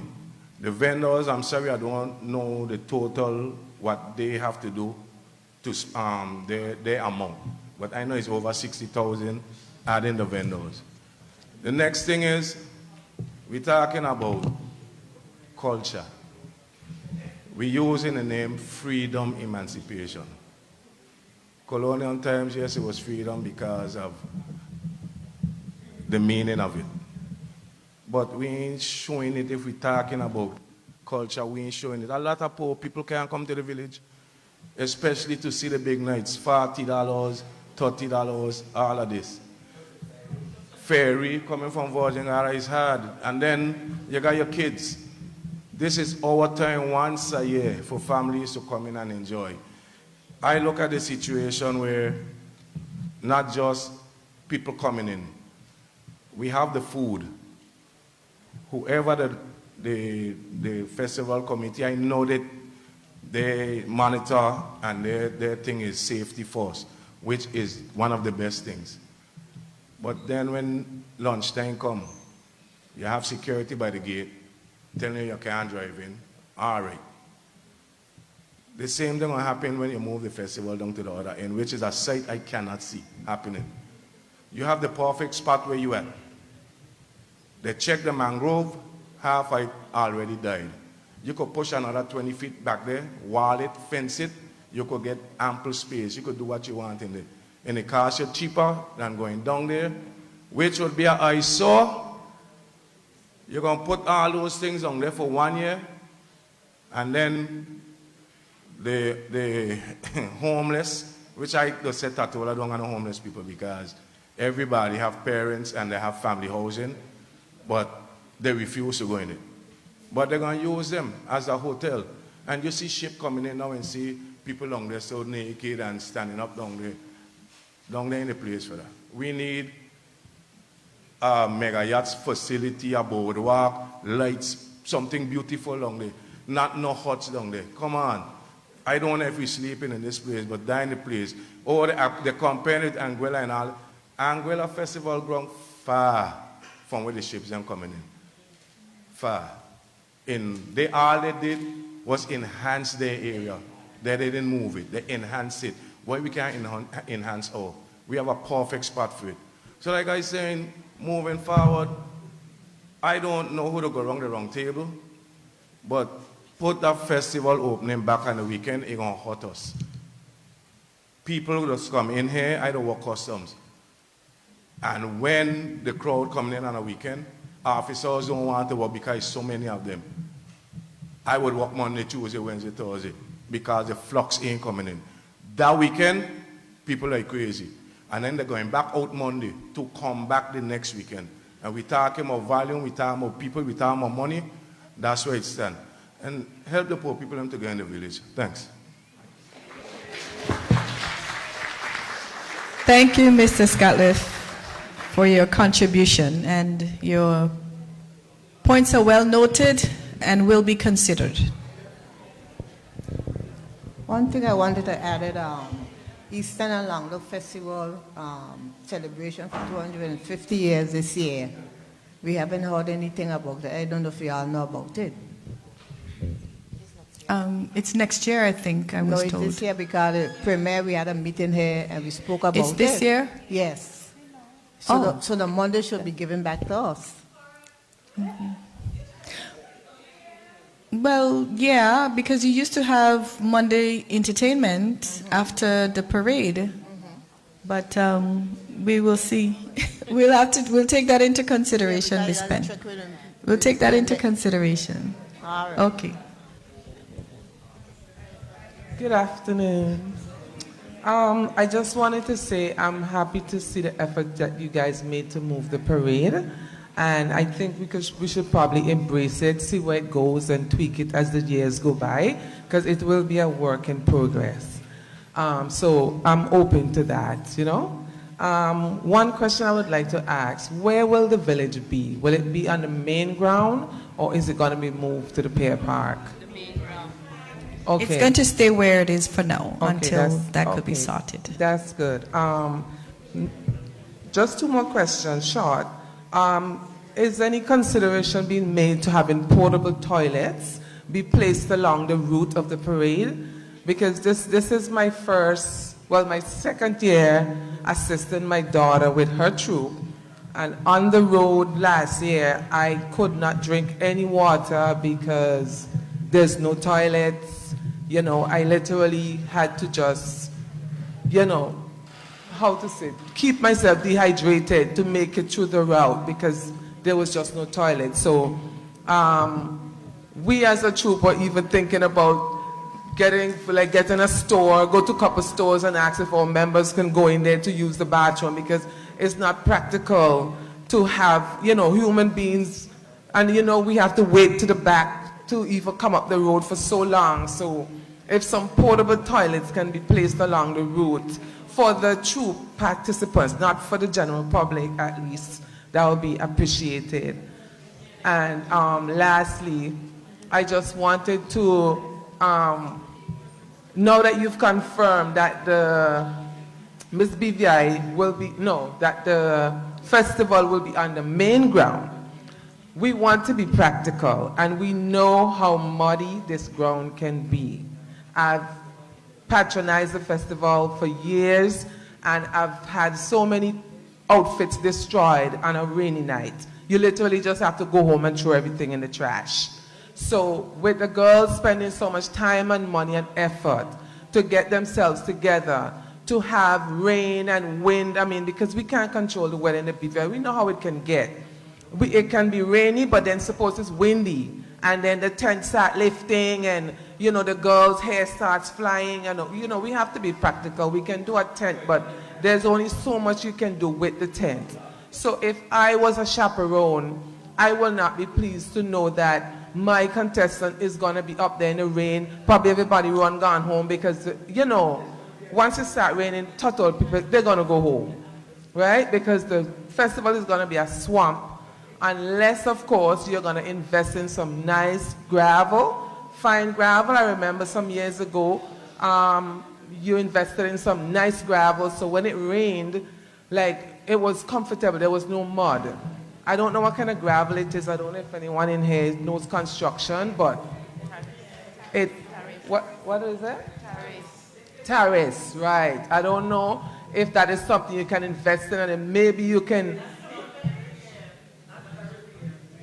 at least for the festival in general, so that when it rains, you don't have to look like a pig coming out the place, you know? It's very, very horrible when it rains. So for the Miss BVI pageant, where everybody looks forward to dressing up, the contestants spend all of this money, put all of this effort to kind of wing it and hope that it doesn't rain, I think that's a bit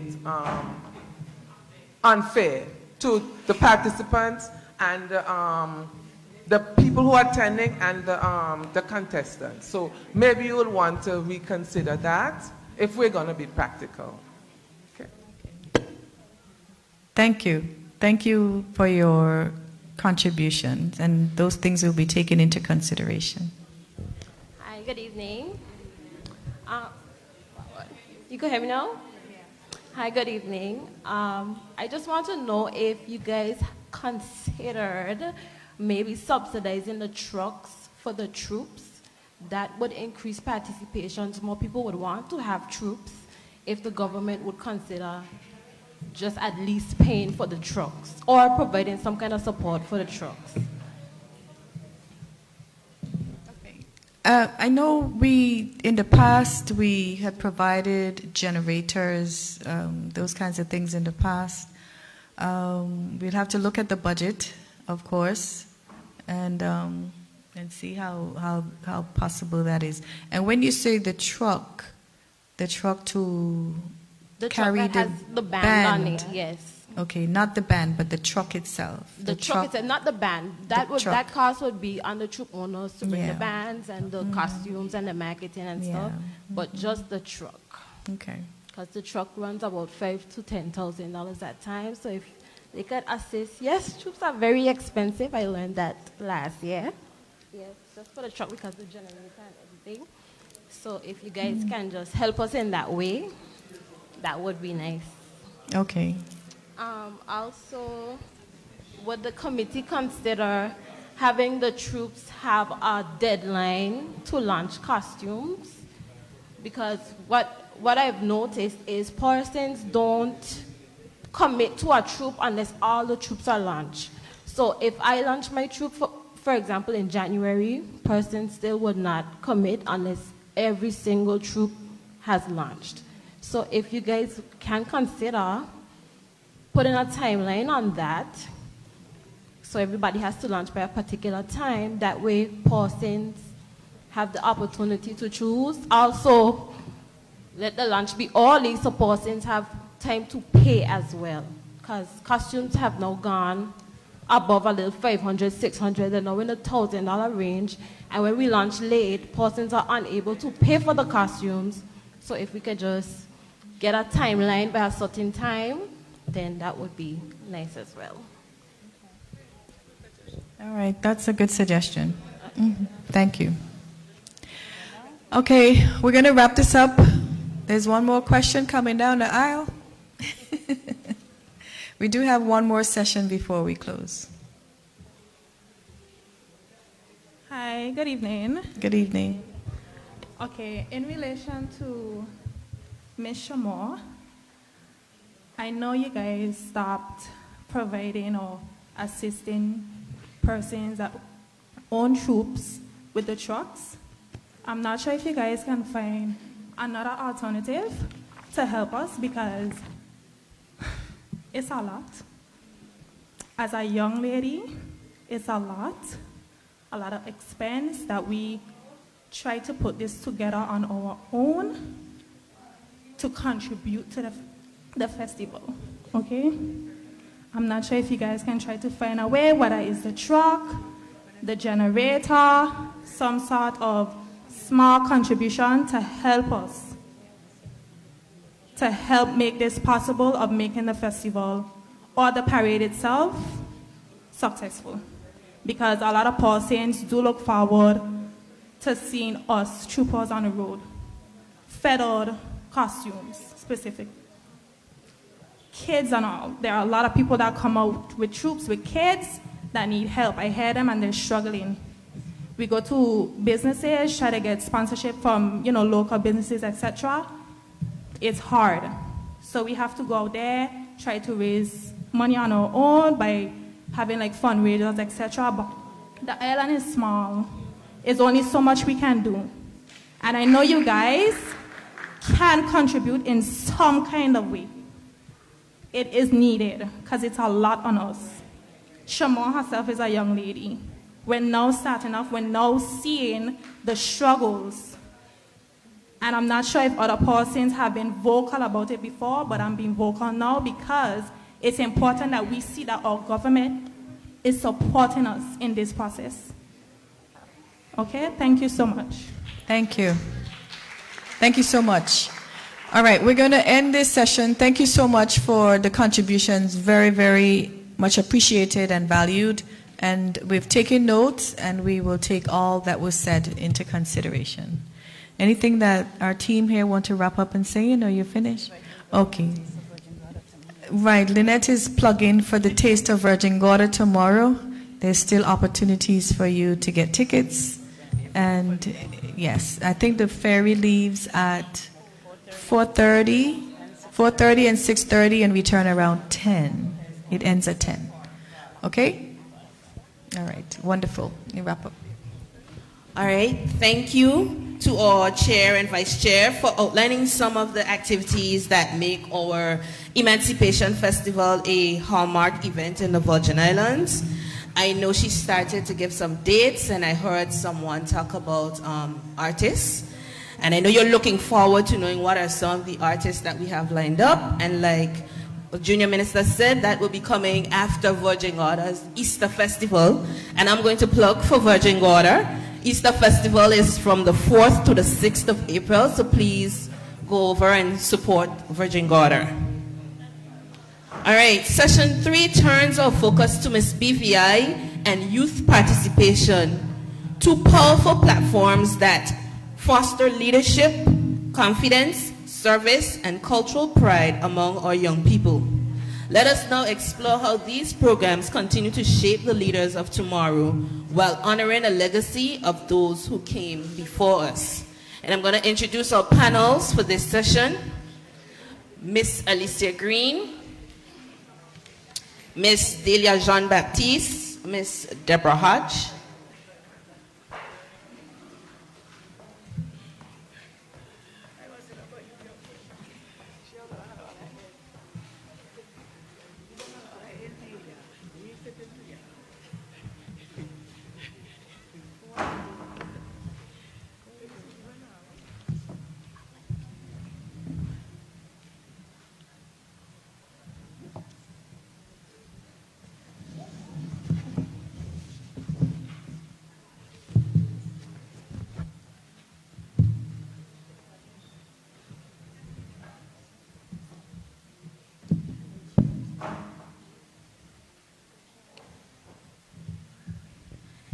Mrs. Alicia Green is associated with WIN BVI, Women in Need, British Virgin Islands, an organization committed to empowering women and girls through advocacy, mentorship, and community programming.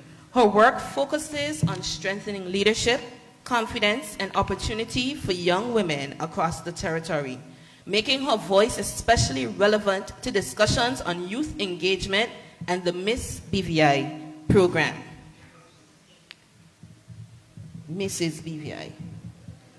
Mrs. BVI. Great. Ms. Delia Jean-Baptiste is a member of the Virgin Islands Festival and Fairs Committee and contributes actively to the planning and execution of festival events. Her involvement reflects a strong commitment to community participation and the continued development of cultural platforms for young people. Ms. Deborah Hodge serves as Director of the Department of Youth Affairs and Sports, where she leads national youth development and sports programming initiatives. Prior to this role, she contributed to higher education and student engagement at the H. Lavity Stout Community College. Her experience positions her at the forefront of fostering youth participation in national events, including Emancipation Festival activities. Ladies and gentlemen, please give our lovely ladies a round of applause.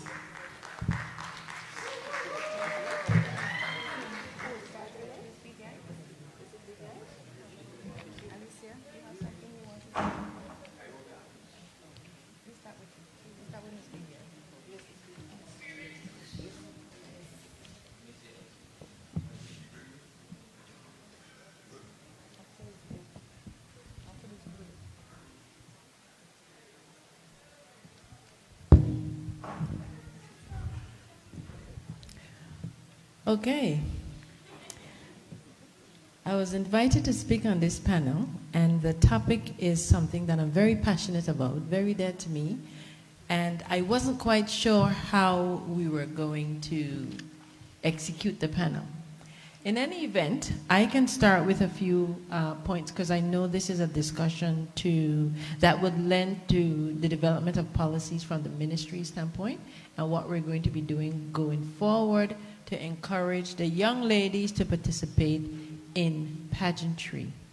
So I'm here on two capacities, one as Miss BVI 1991 and now as the director of Mrs. British Virgin Islands, who I've developed and coached and branded that goes off to the Mrs. Globe International pageant. So I've experienced pageantry both as a participant, as a leader, and I can confidently say that pageantry, when structured intentionally, is one of our most powerful nation-building tools. Because from these pageants, the women, they become our leaders, they become our doctors, they become prominent people who lead our countries. So to me, Miss BVI was not just a crown or a sash. I became an ambassador for life.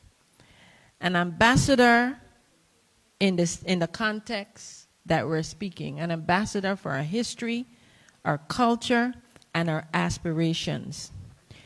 Miss BVI represents the spirit of emancipation, our resilience, our dignity, and of course, our excellence. I sat in the back listening to just a few comments about why we were moving Miss BVI from one date to the other. What I would say is I am in agreement with it being on the Sunday before the Easter Monday, and I beg your pardon, August Monday. And what I would say to the comment from one of the other persons is that Miss BVI would reign for that entire year, but she culminates her reign when she cuts the ribbon for the following year's festivities. So while she would not be reigning in the current year, she would reign over the festivities of the following year before passing the baton. Is that the understanding, though, Honorable Luz, right? And so you also made a comment about when we would go to Miss Universe, which would usually be in May of the following year. So that would be the highlight. That used to be the highlight for Miss BVI back in those days when we went to Miss Universe. But then you would reign over the cultural festivities at the end of your reign, right? So I just had to plug that in. But Miss BVI today is beyond beauty. She must embody cultural literacy, public service. She must have a purpose. My regional line is called Crowns with Purpose, because I see the young ladies, the women, they have to have some type of public service, some kind of passion for some community outreach in terms of advocacy, helping other women, other youngsters to be the next leaders, the next doctors, etc. And that brings me to another point, and something we've spoken about.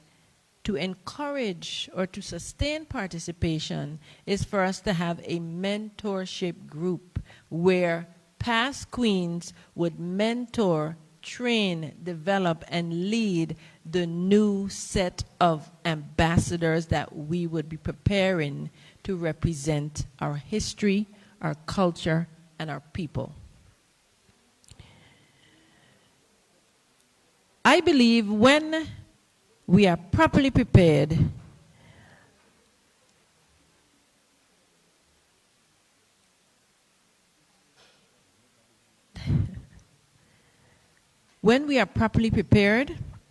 we set a standard. And what I realize, and I have to be careful with how I say these next few words, because it is something that bothers me when I come to some of the shows in terms of, again, because of my platform, building strong self-esteem, helping to improve the confidence. Sometimes when we position the young ladies to take the stage, the encouragement is not the best. And I think we need to sort of have a mindset shift to encourage, edify, assist when we see that is needed, instead of, for lack of a better word, bashing the participants. It's not the best thing to do, because they're doing their best to their ability with what resources they have. I'm going to touch on one last thing, which again is very dear to me, and that is the resources that are available for the participants.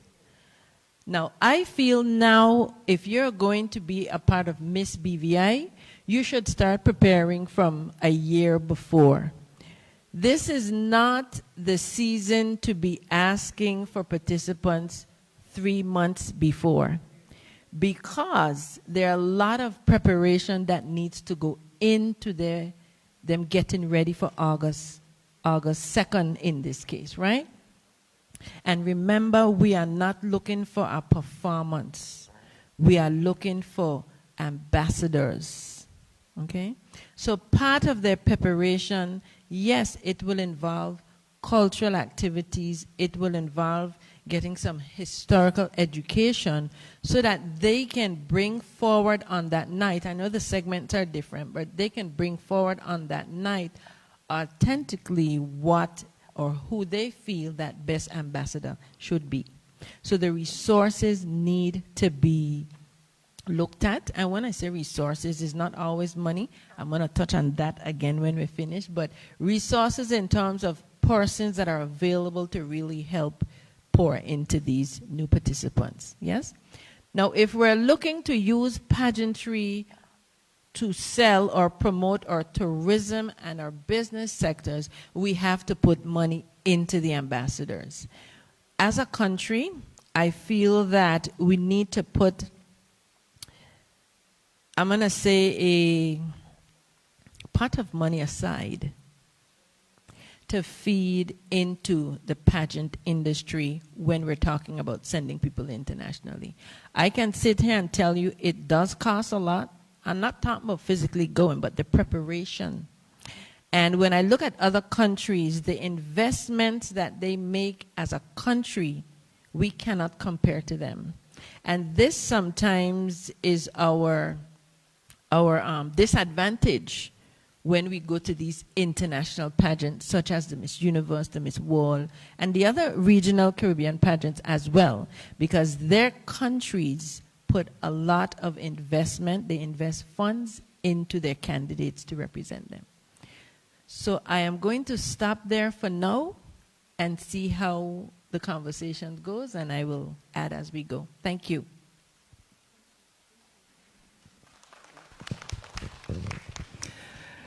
Thank you, Alicia, for that eloquent presentation. I just want to piggyback off of some of the things that you said.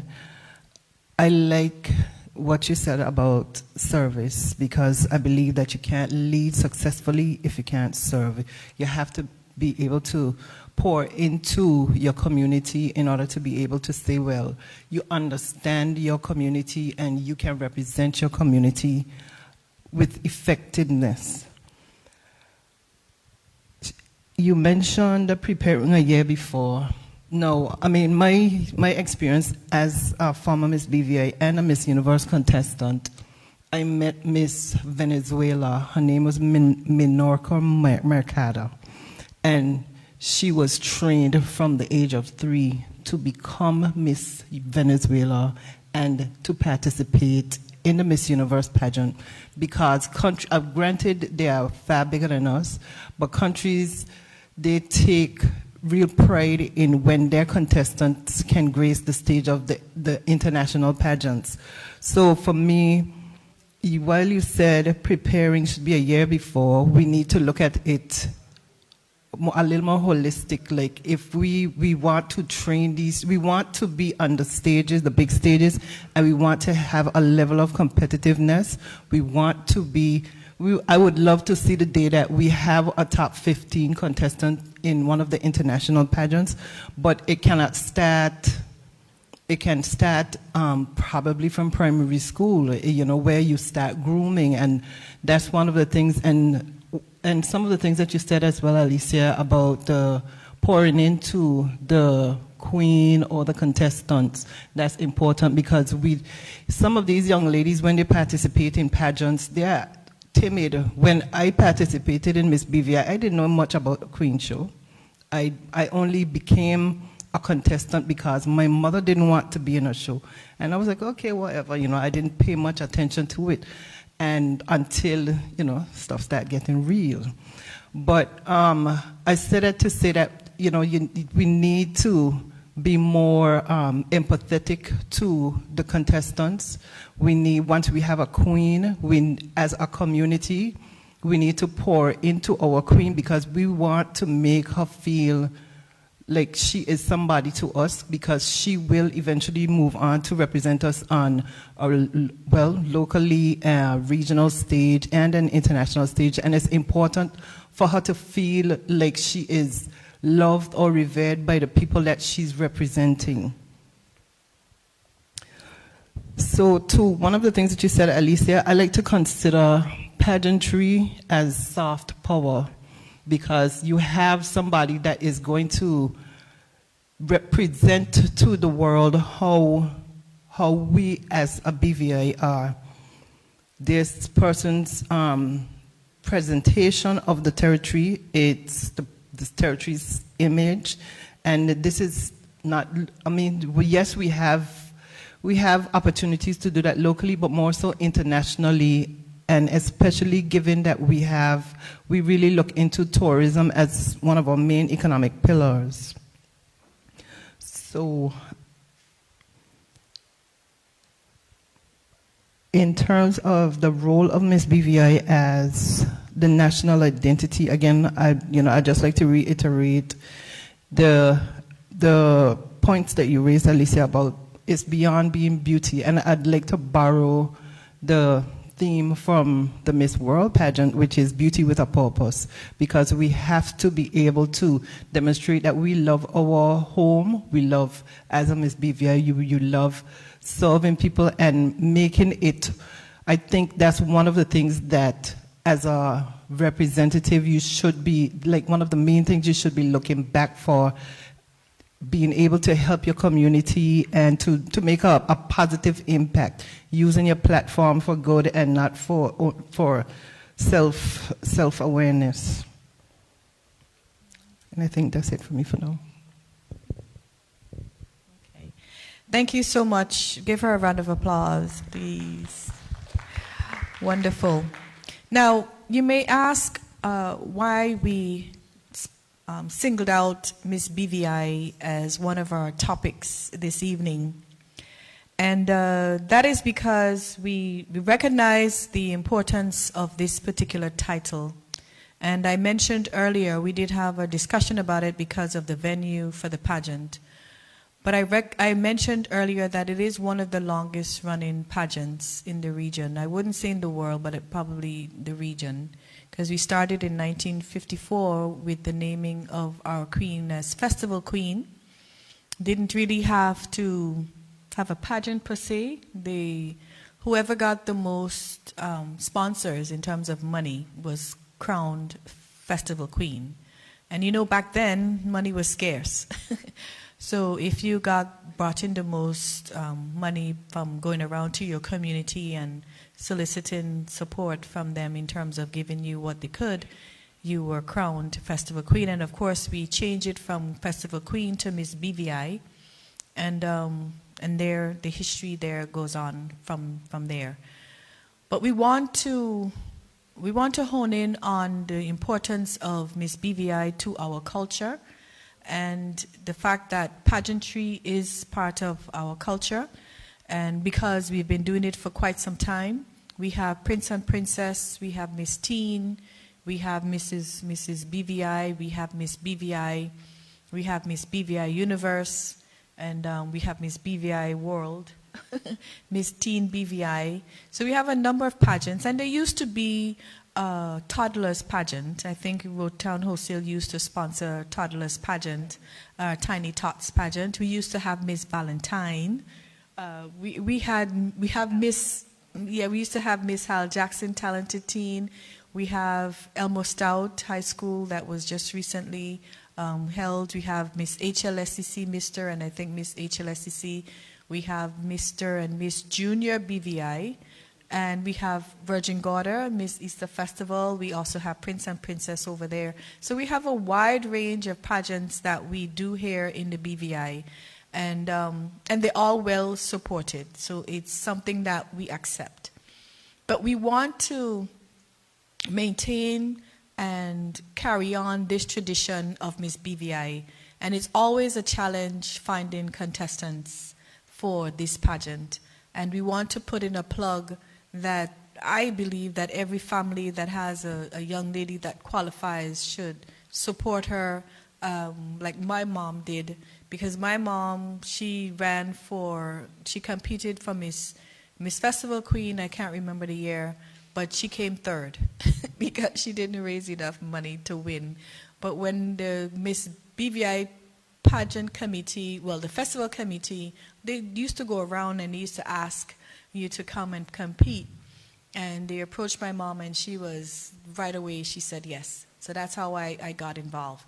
So I just want families to encourage your young ladies. It's a great opportunity to represent your territory, not just locally, regionally, but internationally when we get another pageant that we can have our Miss BVI attend. We're working on something that we hope that we will be able to have that person represent us, although we have contestants representing us on world stages.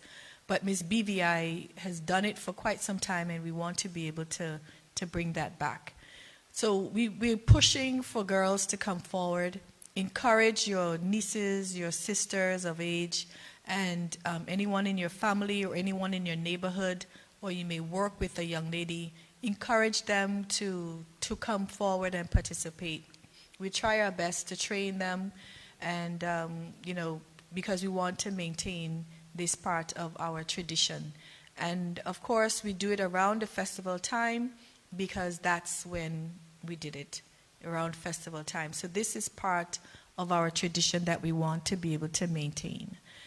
I don't know if anyone has any questions, because what we will do, we will move on to Ms. Hodge, and I don't know if any of the other panelists in terms of the Ms. BVI section would want to say something in addition to or not. If any other questions or suggestions, we'll take from the floor at any time. So I do have a question before we move on. I know we are constantly asking, for participants. So, Ms. Green and Ms. Jean-Baptiste, you've been in Miss BVI before. How do you see us attracting young ladies to be a part of Miss BVI? I wanted to add something, and I will start with your question. Here's something that I thought of years ago after I returned to the BVI and started coming to the shows. And there was a young lady I met, and I said, hey, I'm always encouraging young ladies to participate, first of all. And she was like, she did it already, she don't want to do it again, the experience of what's not. But again, the environment I came from, we have young ladies that participate in these pageants year after year after year, in the same pageant, because they want to improve themselves, they eventually want to win. And eventually some of them do win.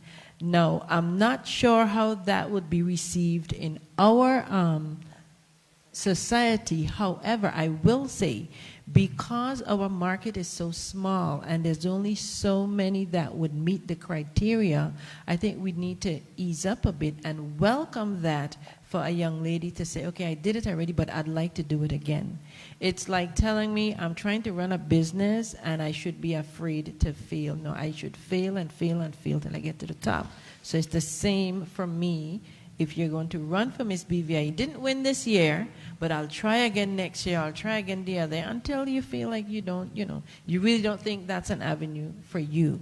But what I will say here tonight is life after Miss BVI. You're always an ambassador. You're an ambassador when you're at work. You're an ambassador when you're networking between people. So professionally, you become an ambassador. After going to regional and international pageants, you create a network for life. My Miss Universe family, there are 46 of us in a chat. And every 5 years, we do a reunion. This year, we have a reunion coming up. And so the advantages of that is so great. They are lifelong friendships. We follow each other. We encourage each other. We support each other. And in my group in particular, I realize that a lot of us share the same when it comes through philanthropy, because some of us have foundations, we have girls' schools, and we're doing a lot of great things in our respective countries. But that friendship, I would have never had that opportunity to make if I did not try out for Miss BVI. That was the start of that for me. And then working with the Mrs. Platform, meeting directors from all over the globe, that again is another opened network through pageantry. And so I can share a personal story as well, because I have these friends in so many different countries. My son also benefits from that, because when he goes somewhere, if something is happening, I can call them and say, look, my son is in your country, he's here, and they would look out for him. So that's the kind of lifelong connections that we make. So again, my encouragement is try out. Don't be afraid. Step forward. I am here to support you and will encourage you, and I'm sure Delia will do the same. Any one of us who have been a Miss BVI should have that mentality to want to serve in that capacity, to help and build the other young women to be a part of it. Piggybacking off of Delia's suggestion, we should start grooming from primary school, etc. When we see talent from that age, that's when you need to cultivate it.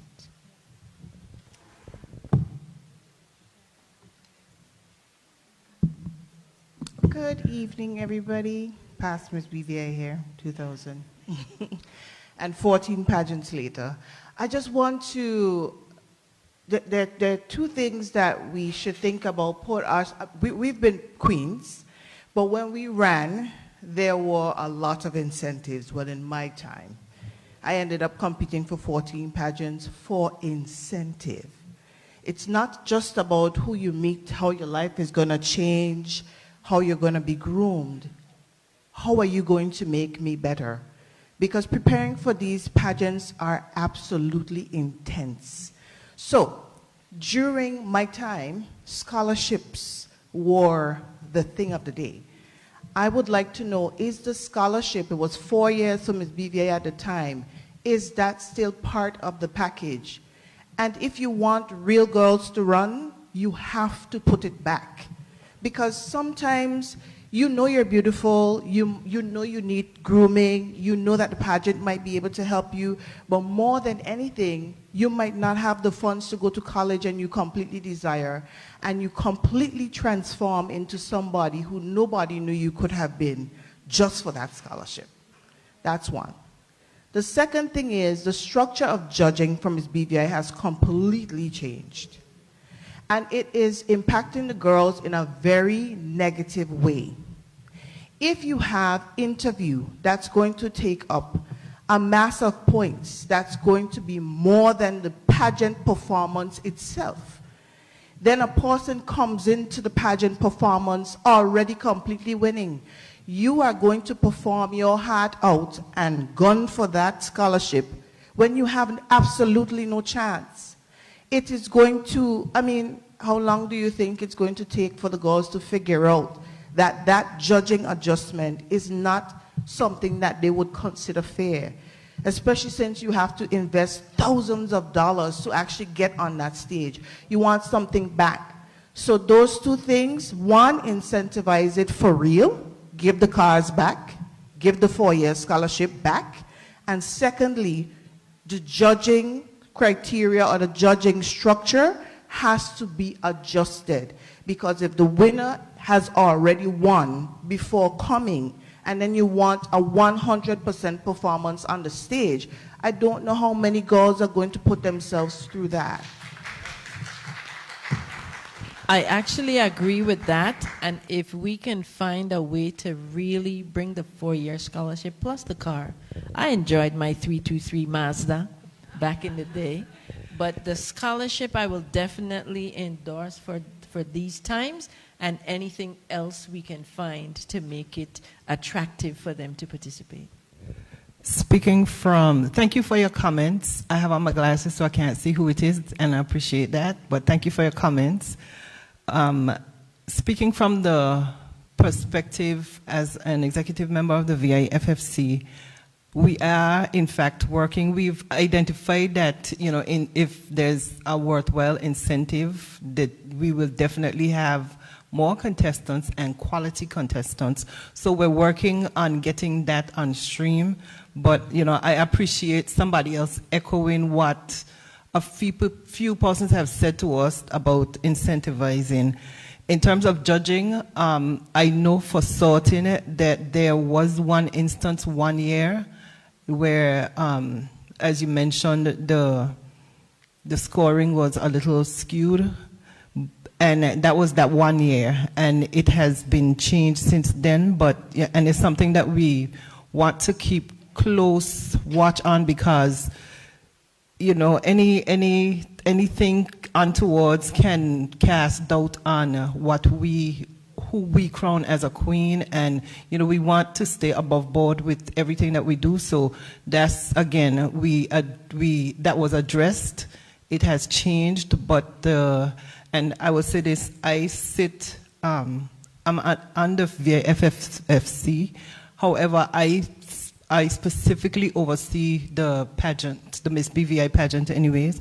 So that's something that we're going to be paying close attention to, because we don't want any doubt to be cast on anything that is well, I personally don't want anything casting any negative connotations to the pageant or anything the VIFFC does. So thanks for the comments again. Good evening again. One of the things that I think is very important as well is financing in order to be able to compete. Now, over the years, I've heard some astronomical figures that, you know, designers, etc., ask for. And while there might be some form of sponsorship, there needs to be some sort of a subsidy or some way for contestants to be able to compete fairly across the board. And yes, sometimes I know of a contestant that have won with a $100 Amazon dress. But it costs a lot of money. It costs for persons to train the girls, everybody. A lot of the chaperones are not like when we were chaperones back in the day, when I went to Miss Universe back in the day, where the chaperones did it for free. It is a business now for lots of persons, and they take pride in that and pride in their contestant winning. So how do we balance that from a financial perspective? Because I do know of girls that I think would be superb, but the first thing they said, I'm not doing it. I don't have the money. My parents don't have the money. I can't get enough sponsorship in order to really put on a good show, to make a good showing. Another thing that I want to bring to the fore, having walked and spoken with young ladies who would reach out from time to time, if there's a criteria, obviously, for Miss BVI, and you may end up with some girls, why accept a contestant if you're going to start to bash them about their bodies? I think that has broken quite a few girls in this territory. So if we know that we only want size 2, 110 pounds, we need to put that in the criteria. It is not a good thing when we're asking a young lady, well, you have been accepted, but now you need to lose 40 pounds before the pageant. It demeans them, it breaks them down emotionally and psychologically. So pageantry is not all about, you know, going up there and being skinny and looking well. You have to have the intellect as well. But my thing is, if the criteria and what the judges are being told to look for, but then we're accepting girls that don't fit that, it is wrong to do so. So if that's the criteria, that's the criteria. But then if a young lady comes up and she's 5'5" and she's 200 pounds, you need to say, I'm so sorry, my dear, but this is not the pageant for you. Because it really and truly, over the years, a lot of contestants have been hurt, and a lot of times it's permanent. It goes with them. Just like Alicia said, you become an ambassador for life. Even if you do not win a competition, you are affected by whatever happens in that process of just competing. So those are just some things I think that we need to be mindful of. But I go back again to the finances. That is something that we need to look at, and we need time. Today is the 27th of February. The pageant is what? Literally 4 months away. That's not enough time, and that goes for everything that we do. We need to do it in a timely manner. And to be honest, I've not been to a pageant for a long time because I'm not going to take the ferry from Virgin Gorda. The show is supposed to start at 8 and I'm sitting there until 10 o'clock and the show has not started, or you have to leave the show because the ferry is leaving by a certain time. So all of these little factors across the board we need to have a look at. But ladies, great job. Sorry, I just wanted to add to her. I think it just, the criteria has to come out completely for inexclusive, that word, right? Because a lot of young ladies have run in shows. For example, I ran in a show, and my show, I would say, you know, it was tough being quote unquote plus size or whatever, but I think that young ladies, it's not about your size. We have moved past that. We have seen it happen. And so if they're not going to a show internationally that does not need that criteria in the sense where they need to be a size 2, they need to be 110 pounds. You don't need to put that in your show because we like to eat. Some of the girls are not small anymore. And so, especially on show night, a girl could be 110 pounds before, and then show night comes. You know, there's bloating. We are women, so we know what comes with all these things that are happening. So I could look amazing in my swimwear last night, and tonight you would swear that I eat all the food in the world. So it comes down to let's just, we know that these things happen, and I feel like as women, we have to uplift each other in that aspect where we understand our bodies, and we know our bodies. We've all been there.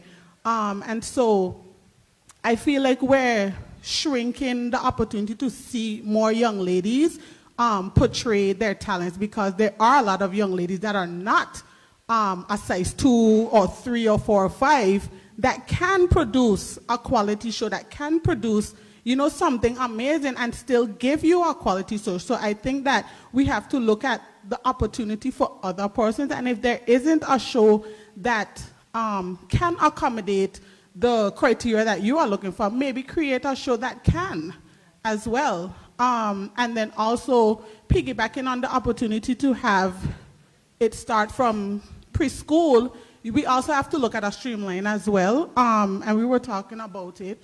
After Prince and Princess, you see a young lady. What is next for her? How are we looking at the statistics? Are we seeing a young lady from Prince and Princess going and running for Miss Junior BVI, going to run for Miss Teen, and then going for Miss BVI?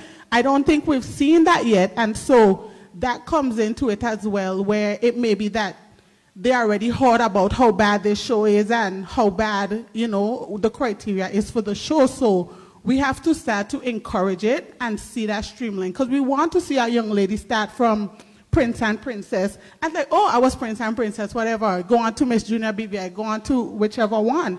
And so we need to encourage that as well. So I think that that's something, not you, but we have to work on as well, because you did say it's a community, and there are other persons in other shows outside of Miss BVI that can also help. So I think that we need a pageant committee. I'm not sure if that's what it is, but with persons that have different opportunities to be able to share their information, because there's a lot out there. So I think that we have to broaden our horizon at this point. Thank you. And your points are well taken. I believe you hit the nail on the head, and you as well, Shireen. The financing is a challenge, however, and this is my personal opinion,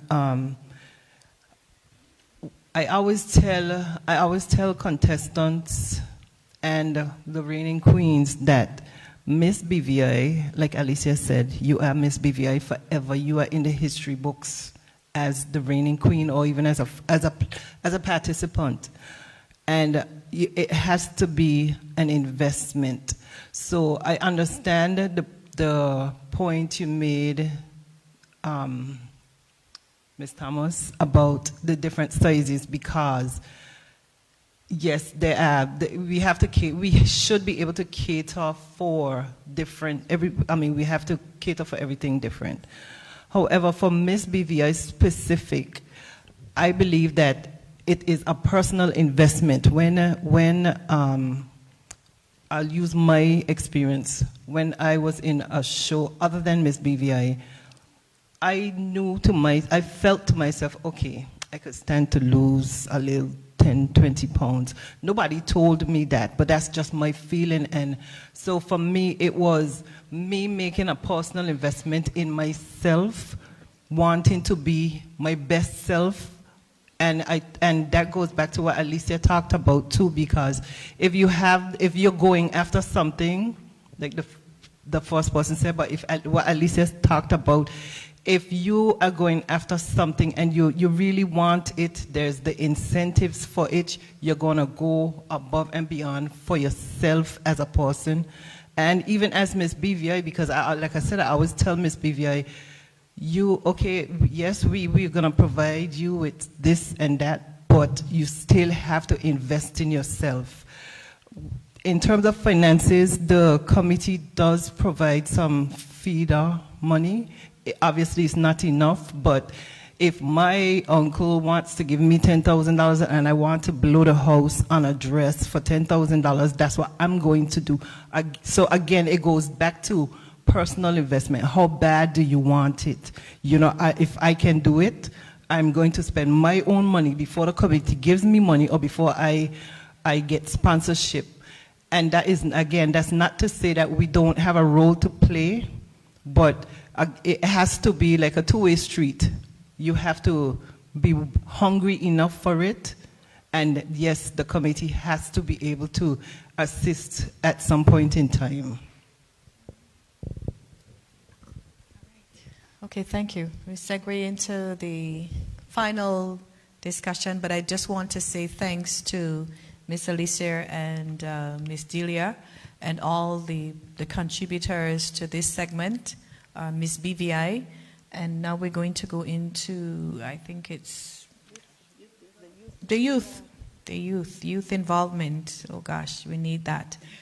Without that, we have no future for a festival. So we're going to turn over to Ms. Hodge now, and we have a discussion, and we wrap up for the evening. Thank you very much. I just want to add, before I jump into my discussion, the issue of Ms. BVI and the culture that needs to be changed around it. I think the mindset among persons within our community is that you're supposed to be a particular size, okay? And it really affects ladies who may not be that size and lose. You find them for years trying to regain back the motivation, the drive, the passion, and that's because within our mind. So I think we were talking about maybe an advisory committee to the Miss BVI pageant in particular that can look into these things, and when we make criteria decisions, we share them, and we have forums like these where we can definitely explain them to the community and let the community have a voice. Okay? That's my... Yes, please.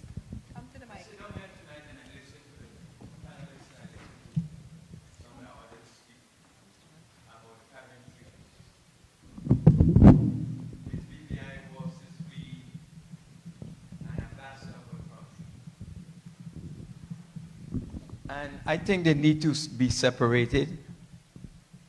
Ms. BVI would be reigning over our festival, and Ms. BVI would be more of the ambassador, where you would have them train properly about, because when you're to this passion, I figure that other girls ask you about your country, so you would have to have the knowledge to tell other girls about your country. So it can't just be about being a festival queen versus being the ambassador. I think the ambassador need to be more on the training side to represent the country more on culture and everything that goes with being a true ambassador, and not just being a festival queen trying to, you know what I mean? We understand. Thank you so much for that. We thought about that years ago, of separating the criteria actually, and bringing back Festival Queen, where the Queen reigns over festival, and Miss BVI would be the one to go off to Miss Universe, go off to Miss World, go off to the international pageants, regional pageants. So we can go back to considering that. Thank you for that contribution and reminder. So we could think about that some more. Thanks. So we often discuss our traditions, or Emancipation Festival, or Miss BVI pageant as annual events. But I want us to reframe them. They are the cornerstones of a national strategy for youth development. My central message is simple and urgent. Honorable Hart Smith, I would have loved to see a youth on the panel tonight to share their input. Maybe it is something that we can think about in the future where we can engage our young people, let them have a voice in what is taking place within our community. Our youth are not merely spectators in our traditions. They are the essential architects of their future. And our role is to ensure they have the tools to build. The story of emancipation is the bedrock of our identity. To keep it alive, we must empower our youth to become its custodians, to reinterpret that story of resistance and self-determination for the 21st century. This is where platforms like the Miss BVI pageant and the service organizations like Rotaract, for example, become what I call leadership labs. When a young woman prepares for the national stage, she is not just learning to walk. She is mastering advocacy, public speaking, and the discipline of representation. When a Rotaract member plans a service project, they are not learning project management. They are learning project management and team leadership. These are not just extracurricular activities. They are high-stakes training grounds for the next CEOs, directors, and community leaders of tomorrow. But talent is universal, while opportunity is not. A brilliant student from our Virgin Gorda faces hurdles that a student in Rotown may not. Our goal at the Department of Youth Affairs and Sports is to ensure inclusive access. The pipeline to national representation must be accessible, transparent, and structured to all. And if we want the Emancipation Festival to thrive in 2026 and beyond, we must give our youth a seat at the table.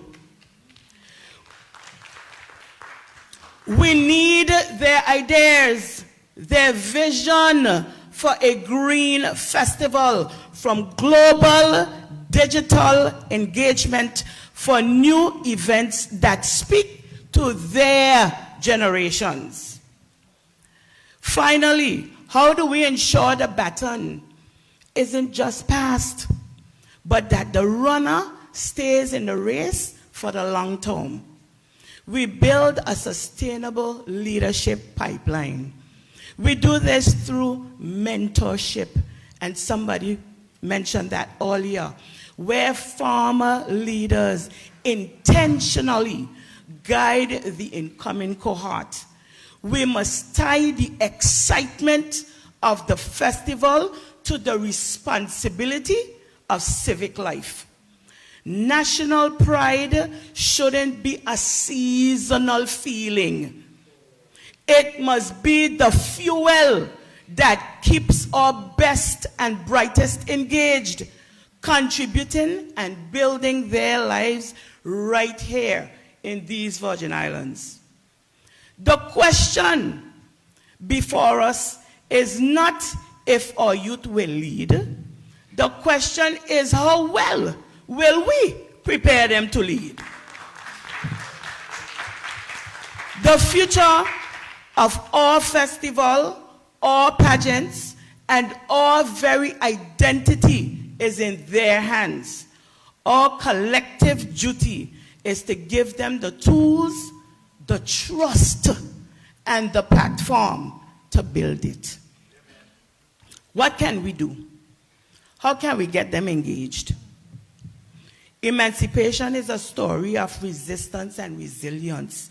We must support youth who want to tell the emancipation story through digital media, spoken word, and creative tech. This is their world today. We have to come up with different ways to make it exciting for them so that we can collaborate together, we get their buy-in, and we showcase what they're bringing to the table. Our goal would be to ensure a young person's involvement in pageant or a youth forum that serves as a cultural masterclass. A youth leader who is grounded in their history becomes an unshakable ambassador for this territory. The Heritage Podcast. Equip and train young teams to produce a podcast series. We've heard the history. I'm sure there are many young people in our society who have no idea.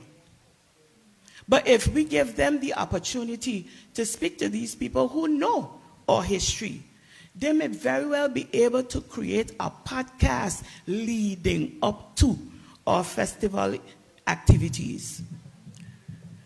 Freedom Frames, short film contest, a nationwide competition challenging our young people to create 3-minute films for TikTok or Instagram.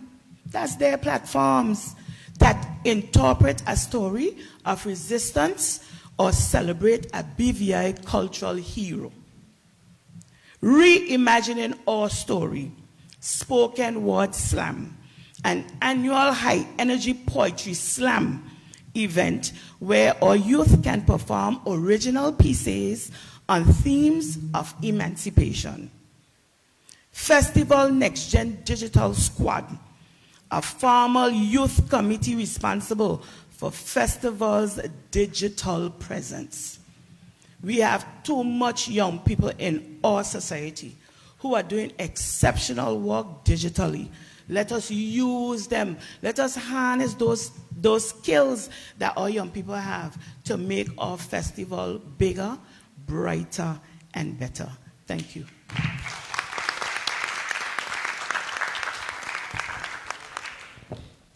Well, that was well said, and a great way to end. But we are going to give you, thank you so much, Ms. Hodge, for that. And you are so right. We needed to have some youths on there. But I think the opportunity is still there. We can have a youth panel discussion that we can arrange, and we will call on you to assist us with that. So, Mr. Kamari, we will try to have a youth panel. You're on notice. And we'll try to do that maybe after the Easter Festival. I don't think it'll be too late. But yes, just a great way to end this whole panel discussion this evening. It's inspiring. But there's opportunity for anyone that wants to add to it, to make a suggestion, to ask a question. Yeah? And you want to comment Ms. before? Hodge? Yeah, go ahead. Sorry, Ms. Hodge, I love that.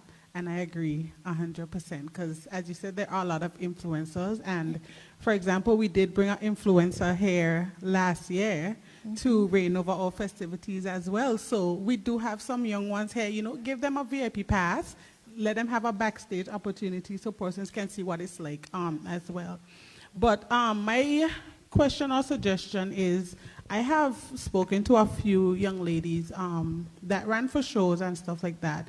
And their issue was that after the show, there wasn't a lot of support, right? And so with that, for example, if they pull a chaperone from abroad or overseas, once that chaperone leaves the territory, it's basically them in a sense. That's how it feels to them. I know one young lady, she wanted to host some stuff, and it was pretty hard for persons on the committee to assist her because, you know, everyone has their lives. And so for her, it became overwhelming, and she felt like her reign was not, for lack of a better word, successful because there wasn't anything after that night for her, even if she tried, you know. And so I feel like as the committee, they do need to have someone also, because Ms. BVI, they have to commit to a full year of being the face. And so I feel like as well, you do need to have someone, even if they're in stages, hey, every 4 months you're going to take over, assist her through this process and not just be like, okay, it has this event today, can you do it? You know, something like that. They need someone that's there to support them throughout that whole year, or a team to support them throughout that whole year, because to ask one person to do that for an entire year as well may be difficult. So if you have a team of persons that is there to support them, I think that would help, and you would see a change, especially when it comes to activities, because they do go to activities, we see that, but maybe they want to hold their own panel discussion and have that support as well. So I think that we do have to put people in places to be able to assist and have a successful Miss BVI, because as you guys said, it's one of the longest running pageants, and you do want to have that brand stay and be at that level. So that's my only suggestion when it comes to Miss BVI, have that support for her as well. And also with the prizes, I do think that you guys need to put some sort of initiative in there for wardrobe, because they got to look good as well. So, and clothes are a bit, you know, up there. So something to do, even if you maybe partner with Umi or, you know, the dressing room, hey, you have, you know, a wardrobe a month or whatever it is, something that can help them as well. So that's just my suggestion when it comes to that. Okay, thank you. Thank you so much. And also, Ms. Shireen, you're leaving. We want to say thanks. Thanks for joining us today, this evening. Thank you. Okay. All right, thank you so much. I think Didier wanted to have something to say, and then, no? Okay. Miss Thomas? Yeah, they're asking you to remain, please.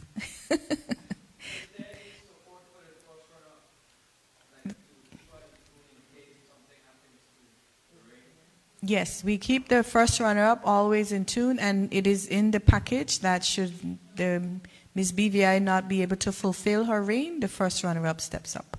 So she's always have to be on her P's and Q's, because you never know what could happen, and she would be called upon to carry on. Before I close off, there was one question on Facebook. We forgot to have someone monitor. And this is from Mr. Aaron Powerlon. He was asking if there will be more Virgin Islands cultural activities and music played in the village, more steel band, more fungi bands from other countries, more peas and rice competitions, more grassroots events. And the answer is yes. Yes, Mr. Powerlon. Yes, yes, and yes.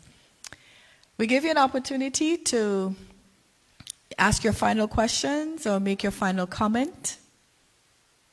None. So we're going to close off, and we're going to bring our Emancipation Festival Forum to a close. And as we bring this to a close, I extend sincere appreciation to all our presenters across the 3 sessions for thoughtful contributions and their continued dedication to the Virgin Islands. Today, we journeyed from reflection to celebration to forward vision.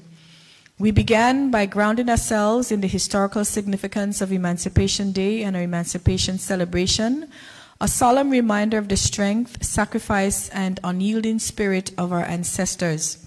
We then explored the vibrant planning and coordination behind our Emancipation Festival, a celebration that showcases the richness of our culture and the unity of our people. And finally, we turned our attention to our youth, the living bridge between our past and our future, whose involvement ensures that our traditions are not only preserved but strengthened. And of course, we gave some attention to our Miss BVI pageant. Emancipation is more than remembrance, it is responsibility. It calls on us to honor the struggles that secured our freedom, to celebrate the cultural expressions that define us, and to create meaningful opportunities for the next generation to lead. And as we approach this year's Emancipation Observance and Festival celebrations, let us do so with dignity, pride, and unity. Let us celebrate responsibly, engage wholeheartedly, and remember always that our culture is one of our greatest national treasures. May we continue to honor our past, uplift our present, and ensure our future. Thank you, and God bless our beautiful Virgin Islands. Good night, ladies and gentlemen. Safely home. Thank you so much for attending. And you will hear about our youth forum very, very, very soon. Thank you. Thank you to the panelists.